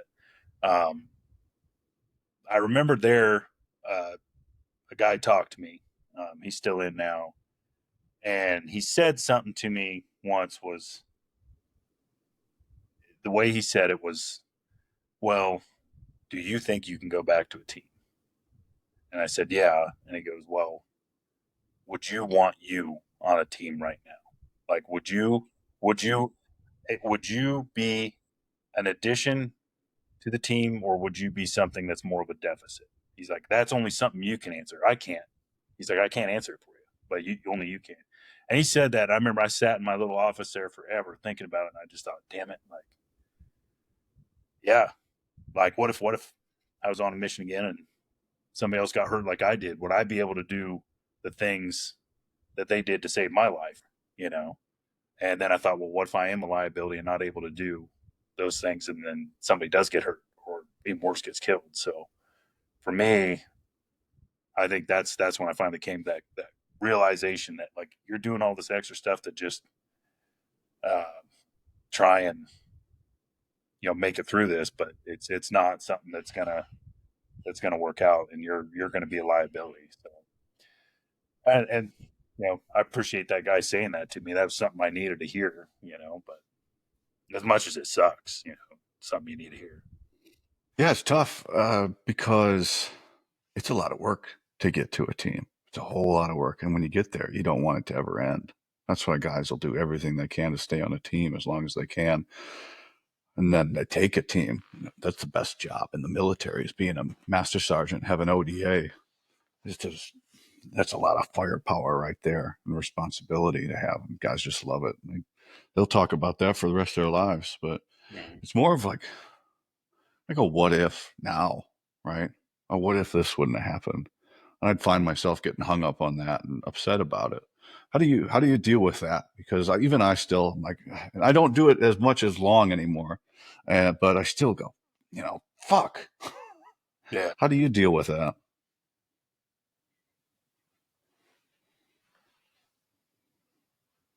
man, I don't know. It's kind of hard some days thinking about it, where you're like, man, I used to do this, used to do that, used to be good at this, I used to be a Green Beret. You still That's what I are. say to some people. Some people sometimes, where because I'm working, and it's great. I love the job I have, plumbing. It's actually I enjoy it. Believe it or not, I do actually enjoy it. But working with some of the guys, and they're just like, oh, well, it's a job. It's all right. And I go, yeah, well, I used to be a Green Beret, and now here I am plumbing. Like, and there's people when you go to their houses, and you can tell they just look kind of down on you, not horrible, just like, oh, just this plumber, and they scoff at you type of thing. And then I just think, you know what, I used to be something a lot more than this. So I still think I am. It's just funny to kind of think of it in that sense. But I guess to more or less to deal with it is just realize, like, when you see people out there, especially in the civilian world, um, I think about it as I'm operating at a lot less, I guess, more or less, not a lot less, but it's probably a lot or a decent amount, like, mental capacity. I've slowed down a lot from the injury than a lot of people, and I have an excuse to do less, I guess. But working hard and becoming the best at what I'm doing, if that's plumbing or whatever, or selling plumbing, whatever I'm doing, well, I want to be the best at that. And that's where I look at it as, well, if I start doing that and become the best at it, then I'm the guy that everybody goes to ask questions. And then I'm that knowledgeable person. And then here I am being doing the Green Beret stuff again, doing the SF stuff where you're the, subject matter expert on something. So that's where I look at it as, like, that's how I want to get myself through that stuff. So Yeah, I guess that, you can still be a Green Beret. You are, and you will be for the rest of your life. Like Sean said, they're not going to take it away from you. Well, some people do lose their tab. I don't. yeah. It's pretty unlikely at this point to happen, but you never know. I don't know. Elon might do some editing. I don't know, Right. but um,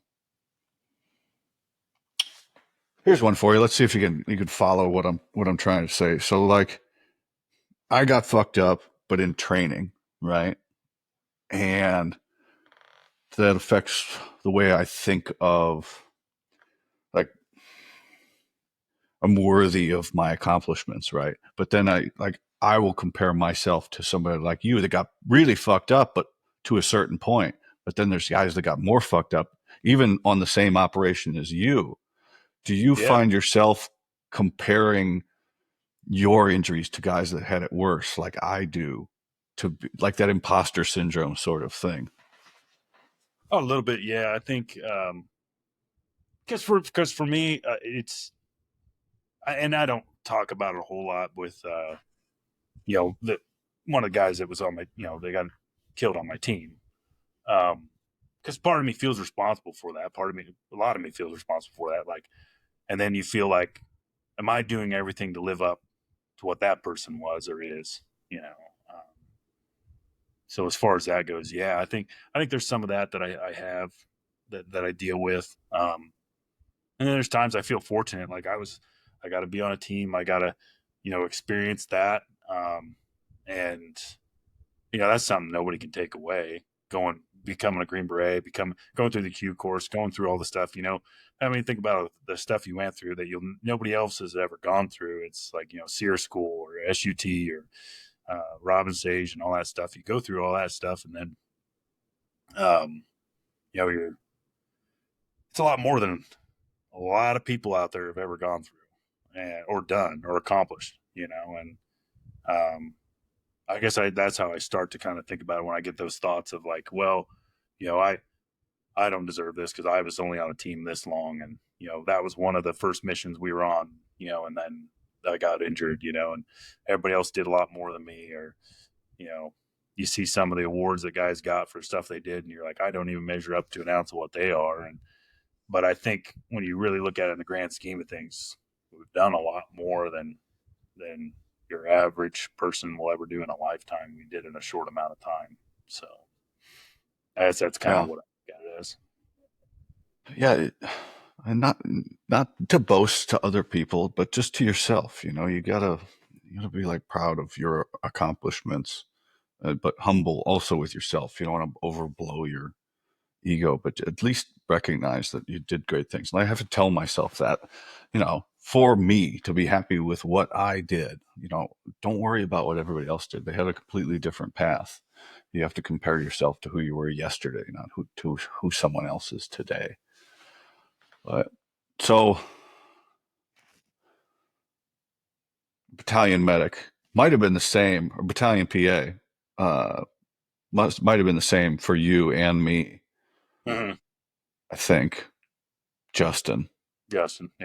Yeah. So, how did that process go? Did you get told you're getting medically retired, or did you get kind of nudge? A little bit of nudge, but I was up on that advanced skills company. I think I was in a position where it was like, hey, you're going to ride the desk for the rest of your career. You're probably not going to go back to team. Not that anybody said that to me, but that was something I was kind of thinking of. And I was on a mountain team before, so like I was thinking, well, maybe I can go do the mountain schools and do all that stuff. Maybe I could go to sniper school and learn that and then teach that. That was kind of the route I was thinking of going and doing. But the more and more I thought about it, it's like, am I going to be good at this, or am I going to be able to do this at all? And am I going to waste time or waste someone else's time? If I don't do it right, or I mess it up. So I think that was the direction I was going in, and talking to a few people and actually talking to my commander at the time, and kind of both agreeing like, hey, maybe this is time to cut sling load. Let's just call it what it is. You're already seeing it. Let's do it. So they didn't want to see me go. They enjoyed everything I did. They knew I worked hard, and that's what I did. But they were great about it. They helped me out and wrote the letter that needed to be wrote for me to get out. So, or medically retire, not get out, I guess, more or less medically retire. So, and it was right towards the end of my last contract. I was almost up. So, Is that a tough decision for you to make? yeah, it was. I'd been up and down, for a year and a half, telling my wife, yeah, maybe I'll just get out.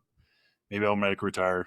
And then she's wondering if I'm going to, and then I finally did it. But finally got through it, I guess. I think it was going to happen one way or another. You don't always have a good command that's going to help you out and push you in the direction to stay in, and some of them want you to just get out. So I think that's what did it.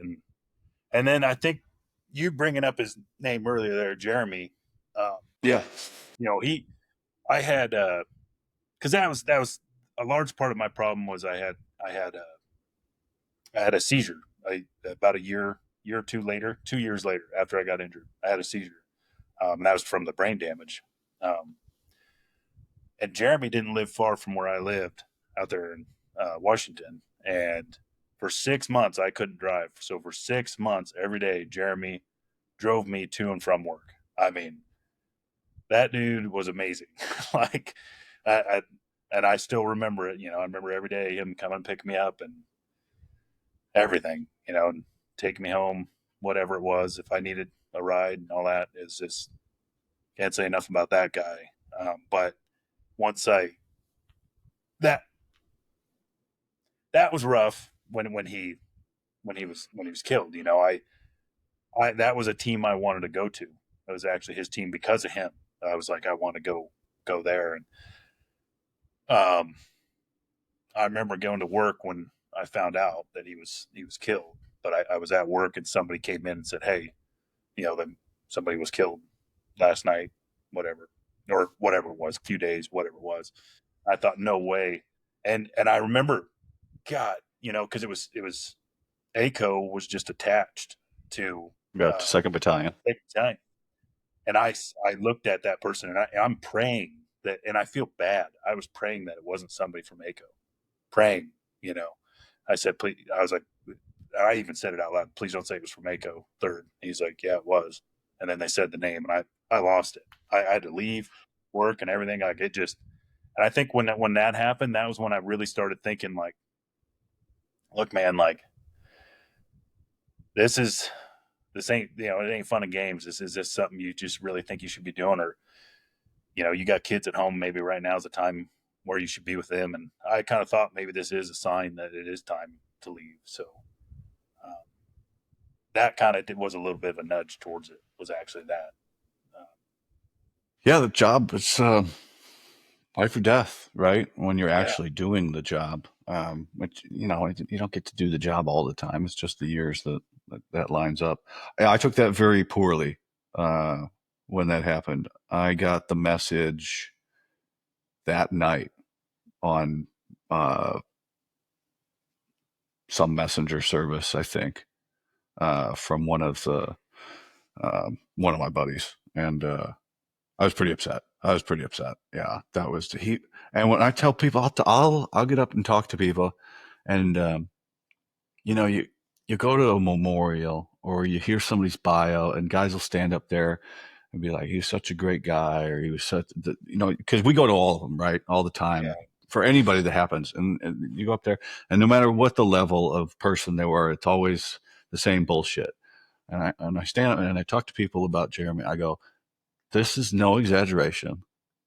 When the phrase Green Beret, that was Jeremy. The person, the personality, the caring for all of his other people, everything. The embodiment of what it means to wear. And I'm getting upset right now talking about it, like just a fucking solid dude. And just sucks. Even talking to his wife afterwards when I started doing the workout thing. And she's like, he like knew that something was going to happen. He'd been deployed many times, and they talked about it before he left. Like he knew, he had a feeling like something bad was going to happen, and he just didn't. He wanted the guys to be okay.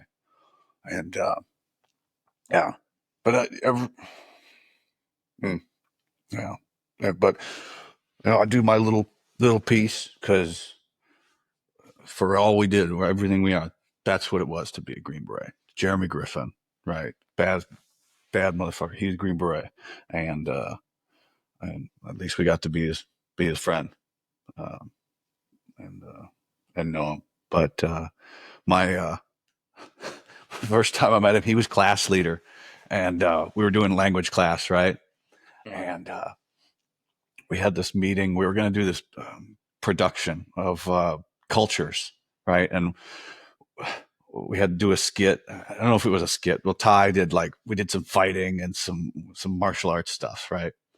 But there was I think Jeremy was giving the opening statement or the speech for the opening ceremonies of this event, and then they're like, "Does anybody know how to write and speak in front of people?" And I was like, "I do."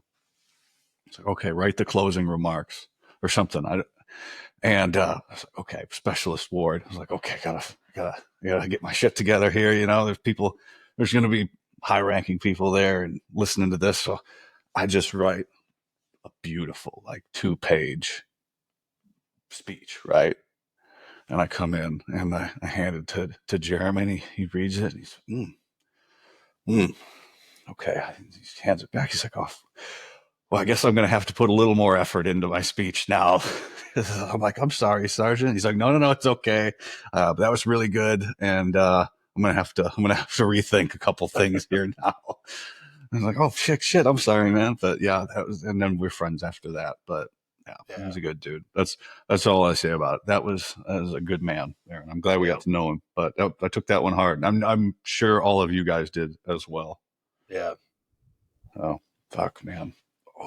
What was it like transitioning out? Because the medical retirement process is did you have to go through those classes with the regular army? I didn't know it was smooth, well, as smooth as it could be. You're waiting on ratings, you're waiting on all this stuff. Um, you're going to all these appointments and all these things. But I had Justin did a pretty good job with a lot of my stuff, so it wasn't too bad as far as that goes. But I think it was just the hardest part was the last day, leaving, and I my buddy,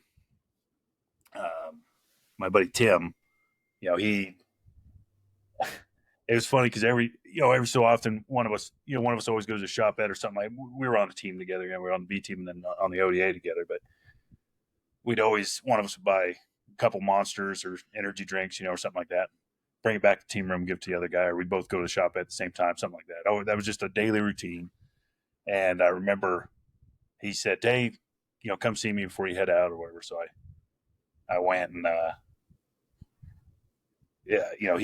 went to him and I'd bought 2 monsters and he'd bought 2 as well. So we exchanged monsters or whatever and kind of said goodbye or whatever. And uh, he told me later that day, because he was there when I got injured, but he said, it just sucks saying bye to you because it felt like, when they put me on the bird, they weren't sure if I was going to live. So he's like, that's the way it was. He's like, it just kind of felt like the same saying bye to you again, So when you're tight with people, that was the hard part was leaving. But yeah, that last day was it was weird. Signed out, went back to my old company real quick, or up at Safasic, and then got the last bit of my stuff through to my truck. And then as I was going off post, I stopped at the shop at again, and it was during COVID, and I forgot to put on a fucking mask. This pisses me off to this day. I just, I'm having this surreal moment. I'm still kind of in uniform and everything. And I walk in to the shop at, took off my beret, walked over to the, I think to get a water or something, get a couple snacks for the trip because I was driving to Idaho. And this lady that was working there just comes screaming at me, sir, you need to wear a mask. So she walks all the way to the back and then walks me all the way to the front and makes me put on a mask. And I looked at her, I said, I'm literally leaving today. This is my final moments in the military, and you just did this to me. Well, I'm sorry, sir, like I said, but I just remember that day. That was the hardest part. But I think once I got out, and started realizing, I took a lot of time off. I think I had like 3 months of leave, built up, and I just kind of took time off and I applied for a job, got it. And then that's when I kind of realized, like, well, if you just work kind of hard and just see how everybody else is performing and just perform a little better than them, you get put in leadership positions real quick and then you make more money. So the first company I worked for, that was what happened. Like I was getting a raise like every like 3 months and then getting in a leadership position, like in charge of a whole excavation division of a plumbing company within the first year I was there. And like, it's just like, I didn't know anything about excavation before I got there. And I just learned it. Like there was a guy that taught me how to use the excavator. And then I learned a little bit about plumbing and figured it all out, like just caught on quick. But that was just kind of the first job I applied for and got it. But it was, I think as far as transitioning goes, when it comes to the work life, and how it was before. And I think what's cool about where I'm at is a lot of the guys bust each other's balls just like they did on the teams, so there's a lot of similarities when it comes to that. So, Yeah, that's tough to duplicate in the civilian world. Yeah. The trades, that's a good spot for it. Yeah, that's attitude around how we treating each other like shit. We seem to like that. Yeah. Right. I think that's what's helped me transition and do everything. But yeah, like I said, I found out if you just work just hard enough, that a little bit more than that guy to left or right of you, then it's easy to shine. I guess. Yeah. Is the best way I can put it. I don't know, but is it going to be enough? Like in group, it was never enough, and you're always. Yeah. But then at least you had you were doing that. Like that's my thing. I was like, go fake it at a job and be miserable. I don't want to fucking be miserable. I just. And if I can make this work, this making these shows work and things like that, but I got to get people to listen to me. Oh, you got to sound interesting. I was like, I don't know. I listen to podcasts and they suck all the time, and they're famous. Like I can do that. I can do that. I have so many interesting people that I know. I can have them on and talk to them just like I'm talking to you. It's just fun, and nobody, whatever. But no, I get that. Like leaving post, that was a weird feeling. Because then it's over. Because I signed out, and they had fucked up my paperwork. It said Staff Sergeant Ward on there, and Yeah. I said, can you fix this? And you're like, well, are you are you a sergeant first class? I said, I will be on on my last day in the military. I get promoted. He's like, well, does it really matter? I was like, yes, it fucking matters. Mhm. Here, just fix my paperwork. I fixed that. I just drove off a post and drove all the way back to the Midwest here. It's just a weird feeling of it being over. Mhm. I don't know. I remember it just very clearly. Just a feeling of, now what? Now I don't have the people around me, going back to the hometown and things like that. So I don't know. What was it like for you? Did you just kind of feel like this empty feeling? Yeah, kind of. It was just, yeah, just they always say it's like closing a chapter, or closing a chapter on a book or something. But it was just, yeah, this is it, and then that's the last time you're going to be on post. You're leaving to another state or whatever. I actually had a buddy that was oh gosh dang it, he was a God darn it, I can't remember what he was. He was on the B team, but he wasn't a GB. He was a enabler, but he was a gosh darn it, a Sierra is what it was. But I guess that Sierra identifier just for to be a group. But he was like a computer guy or whatever. But Okay. he he still lived out there. He'd gotten out, and so I went and saw him, and I stayed. I think I actually grabbed a couple things from him, and then I left after that. But it was just, and that was it too. I even said to him, "I'm like, that's all it is, huh? Like, just after that, it's over. You're just out." And he's just like, "Yeah, man, that's it." He's like, "It feels weird, don't it?" I go, "Yeah, this just doesn't feel right." But at least I had that to bounce off him, that I wasn't just feeling the same on my own. But he's like, "Yeah, man, it's just you kind of just go. That's all it is." Like, yeah, Yeah. So I just get in my car and leave? Yeah, you yeah, do. Fuck. you're on your own. Yeah, go find a job, go find work, go find something meaningful. I guess that's kind of the down thing. But what's it like now being a veteran? Do you tell people what you used to do, or do you just kind of keep it to yourself? For the most part, I kept it to myself. I can't. That first job I had, I think, because like it was in my resume, and so like somebody said something to someone, and then like when I got there, like everybody's kind of asking me questions, and then there's some people that were veterans that were like, poking, prodding, like, were you really a Green Beret? All this, and just like, I mean, if you don't have to believe me, I don't care. Like I literally said that. I don't give a fuck if you believe me or not. I don't care. I'm like, whatever. But yeah, I think being a veteran, I don't know, it's a little different than it was before. I don't. I'm not. I don't have a very big like veteran community around me. I guess I kind of. I won't say I stray away from it, but I don't really go into it, I guess is the best way to put it. I went to a couple of the whatever the chapters that are out there or whatever. I went to one or two of those meetings once with those guys, and um I just felt like it wasn't as great of a fit. Maybe I don't know. I don't know what I was quite looking for when it came to that, but it was just. And the thing that sucks is it is a lot of older guys that were in like the 70s, 80s, and I'm sitting there like, man, maybe us younger guys should be starting to try and take that over to help out, but I don't know. I think part of me just wants to, let it go, and then try to like part of me wonders if I just don't want to dwell on it, I guess is what I kind of think. I think that's just naturally something I try to do. So Yeah, it's I don't know. Maybe as you get older, you get more attracted to it, and I guess because you're right. Are you talking like VFW or like the SFA meetings or something like that? SFA meetings, yeah. Okay, yeah.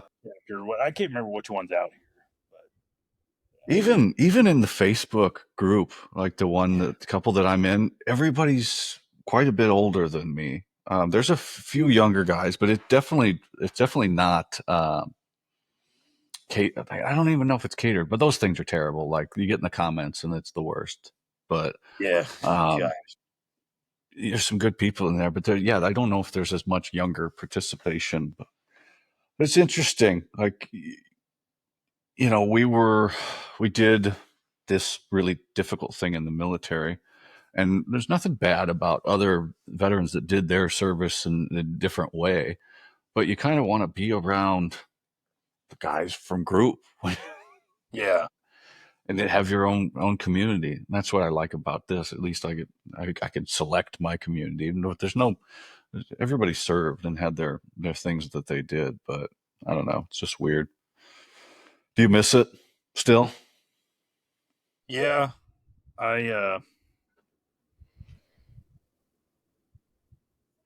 Yeah, I still, I think the camaraderie is like the big thing, and just being around people that went through the same stuff you went through is kind of nice. There's an understanding and everything, but now it's, yeah, I think that's what I miss. I don't miss all the bad stuff. I don't miss the staff duty and the other crap and things like that. But I'd put up with that stuff to be able to be around the guys I was around and stuff I was around. But Yeah, we still had to do all that stupid stuff. You still had to do staff duty, and you still have, taskings and all kinds of shit. It was just there was less of it. It's yeah, still a much better life. I said something the other day, and I guess you'll kind of relate, because I started to say, you know, my worst day in special forces was better than my best day in the regular army. And then I started to think about it. I was like, well, that might not exactly be true. Cause then you start thinking about like the worst day. I was like, I almost died. Yeah. Okay. Maybe there's some good days in the regular army there too. I don't know if you can relate to that. Cause I stopped myself. I went, maybe that's not the case. I don't know. if you take out that, then yeah, that's kind of how it is. It's I don't know. I had a decent time. I know there's a lot of people that didn't have that great of a time in the regular army. I think I just got lucky with the unit I was at. I think I just had an Yeah. amazing unit with a bunch of solid like leadership. Where I learned a lot about leadership from those people, and Yeah.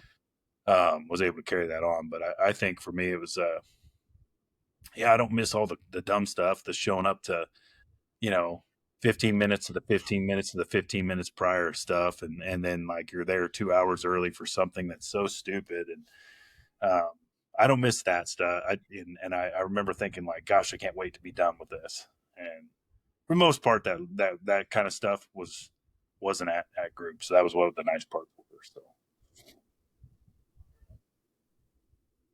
Yeah. One good one though is after I graduated, I PCSed right through Oklahoma, and I'm on leave, so I pulled the uniform out, the tab and the beret, walked into my old unit. That was nice. a that was a cool feeling. Yeah, I was like, "Where's so and so?" And I walk into the office, and like Master Sergeant, Sergeant Major's going, "Whoa, what is that? What is that?" I was like, "Yeah, motherfuckers, I fucking made it. Fuck y'all." I did that. So when I made the trip, I swung kind of a little bit south, went through Tennessee, Yeah. and I wanted to check out my old house that was there. See how I was doing. And I went on post, and I went by my old unit, and nobody was there. I think everybody that I knew at PCS, so there wasn't anybody I knew. So just to be like, man, I remember that. I remember sitting out back right there. I remember doing it, kind of reminiscing a little bit, and then drove up north to Iowa, and then finally made it over to Washington. But yeah, it was yeah, I kind of did somewhat of a similar thing, but I didn't show off, I guess, but I just wanted to kind of reminisce, I guess. It was kind of Yeah, that was a cool one. Fuck, man. I got 5 questions I ask everybody if you got a sec. mhm. All right, man. What is your response to thank you for your service? First thing I say is always, oh man, don't thank me, thank my recruiter. Man, that guy. A classic line, but civilians don't understand. Don't thank me, thank your recruiter. That's the joke. That basic training, right? That's the first time Yeah. you hear that. What's the one characteristic that sets operators apart from the conventional forces?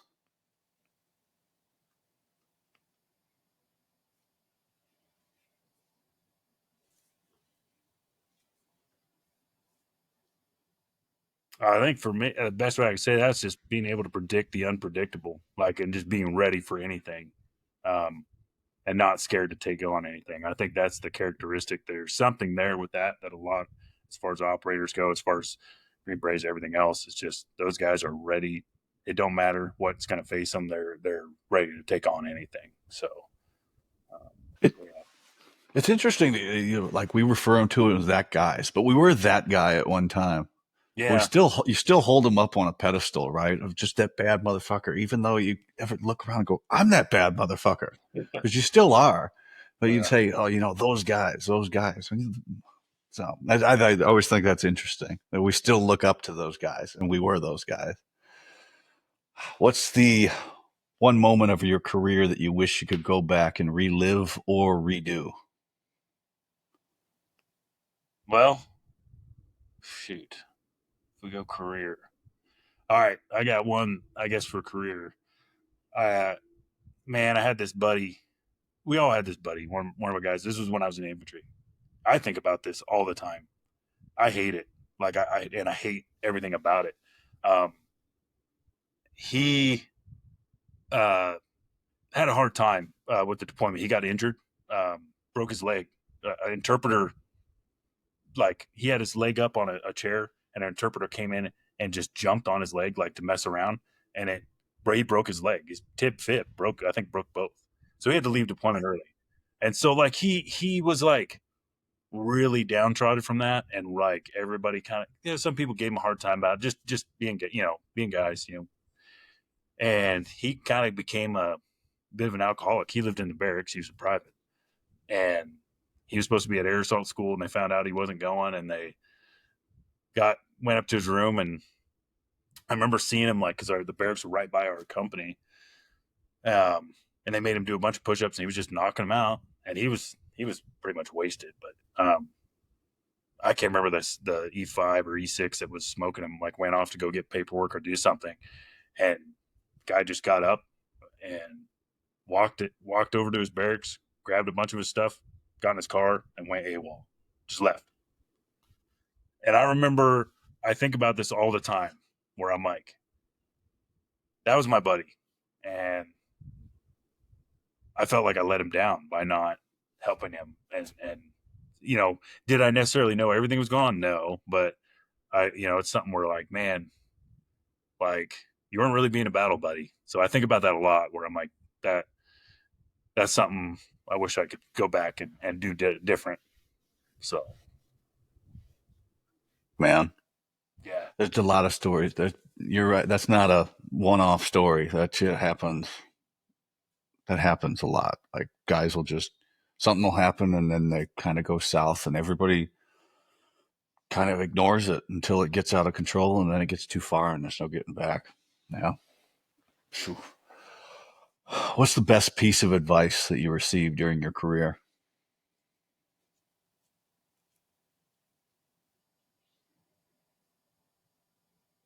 I think kind of what we were saying there. Well, um, man, there's a few, but I think when we talked about Sean, there, kind of what he said. And I think the reason why I think that was the best piece of advice, because it drove me to get better as fast as possible. But I was able to kind of return the favor a couple ways. There was a guy, I think he was over in your company, got in Thailand, blew off a couple fingers from a flashbang grenade. Sounds familiar. He didn't know. He was at the hospital at there on post, and I went up and saw him because I heard that he was up there. So I was like, I wonder if this kid knows he can tell these doctors to F off, that he's not getting out. He can stay in. And I'm like, I'm going to go talk to him because I'm missing a finger. And I can be like, look, I'm still in. You're good.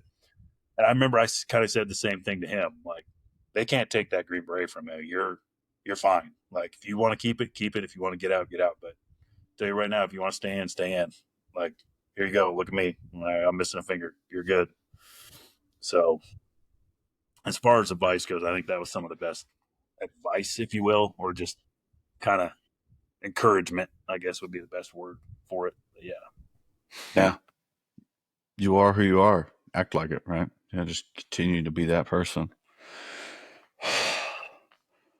What were you afraid of then, and what are you afraid of now?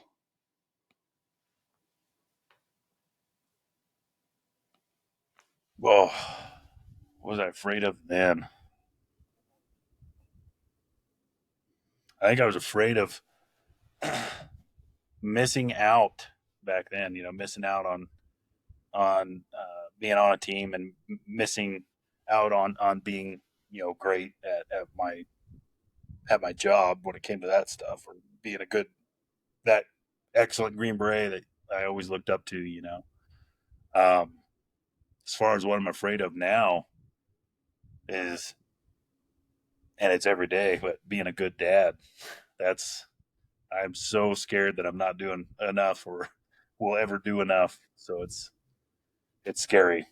So Do the best we can, right? You get to see him more now or less? oh yeah, I get to see him a lot more now. I got 4 boys, and yeah, my oldest one just became a teenager, and my youngest is 2. So Well, good for you. Well, I really appreciate you coming on, and I do want to reiterate. I think about you all the time. I know, I'm always thinking about you if you're doing okay, and I know you've been through a lot, and I hope the best for you. And you're right about that. Living to be worthy of somebody else's sacrifice. I think about Matt a lot. I think about Jeremy every day, multiple times a day. One of the factors in me getting my shit together, him and my buddy passing away. He killed himself 2 years ago. So, yeah, but, man, you need anything at all, you can always reach out to me. That's putting myself out there, and whatever you need, man. So, but I'm proud of you. I'm glad you're doing okay. And, I know your wife won't remember me, but, tell her I said hello. I'll tell her about it. All right. You got anything for me? No, I appreciate everything, and I hope this turns out to be something, man. This is pretty cool, So I'm hoping for you and praying for you with that. So good luck with it. Appreciate it, man. I'm gonna do my best. Well, Yeah. bye everybody.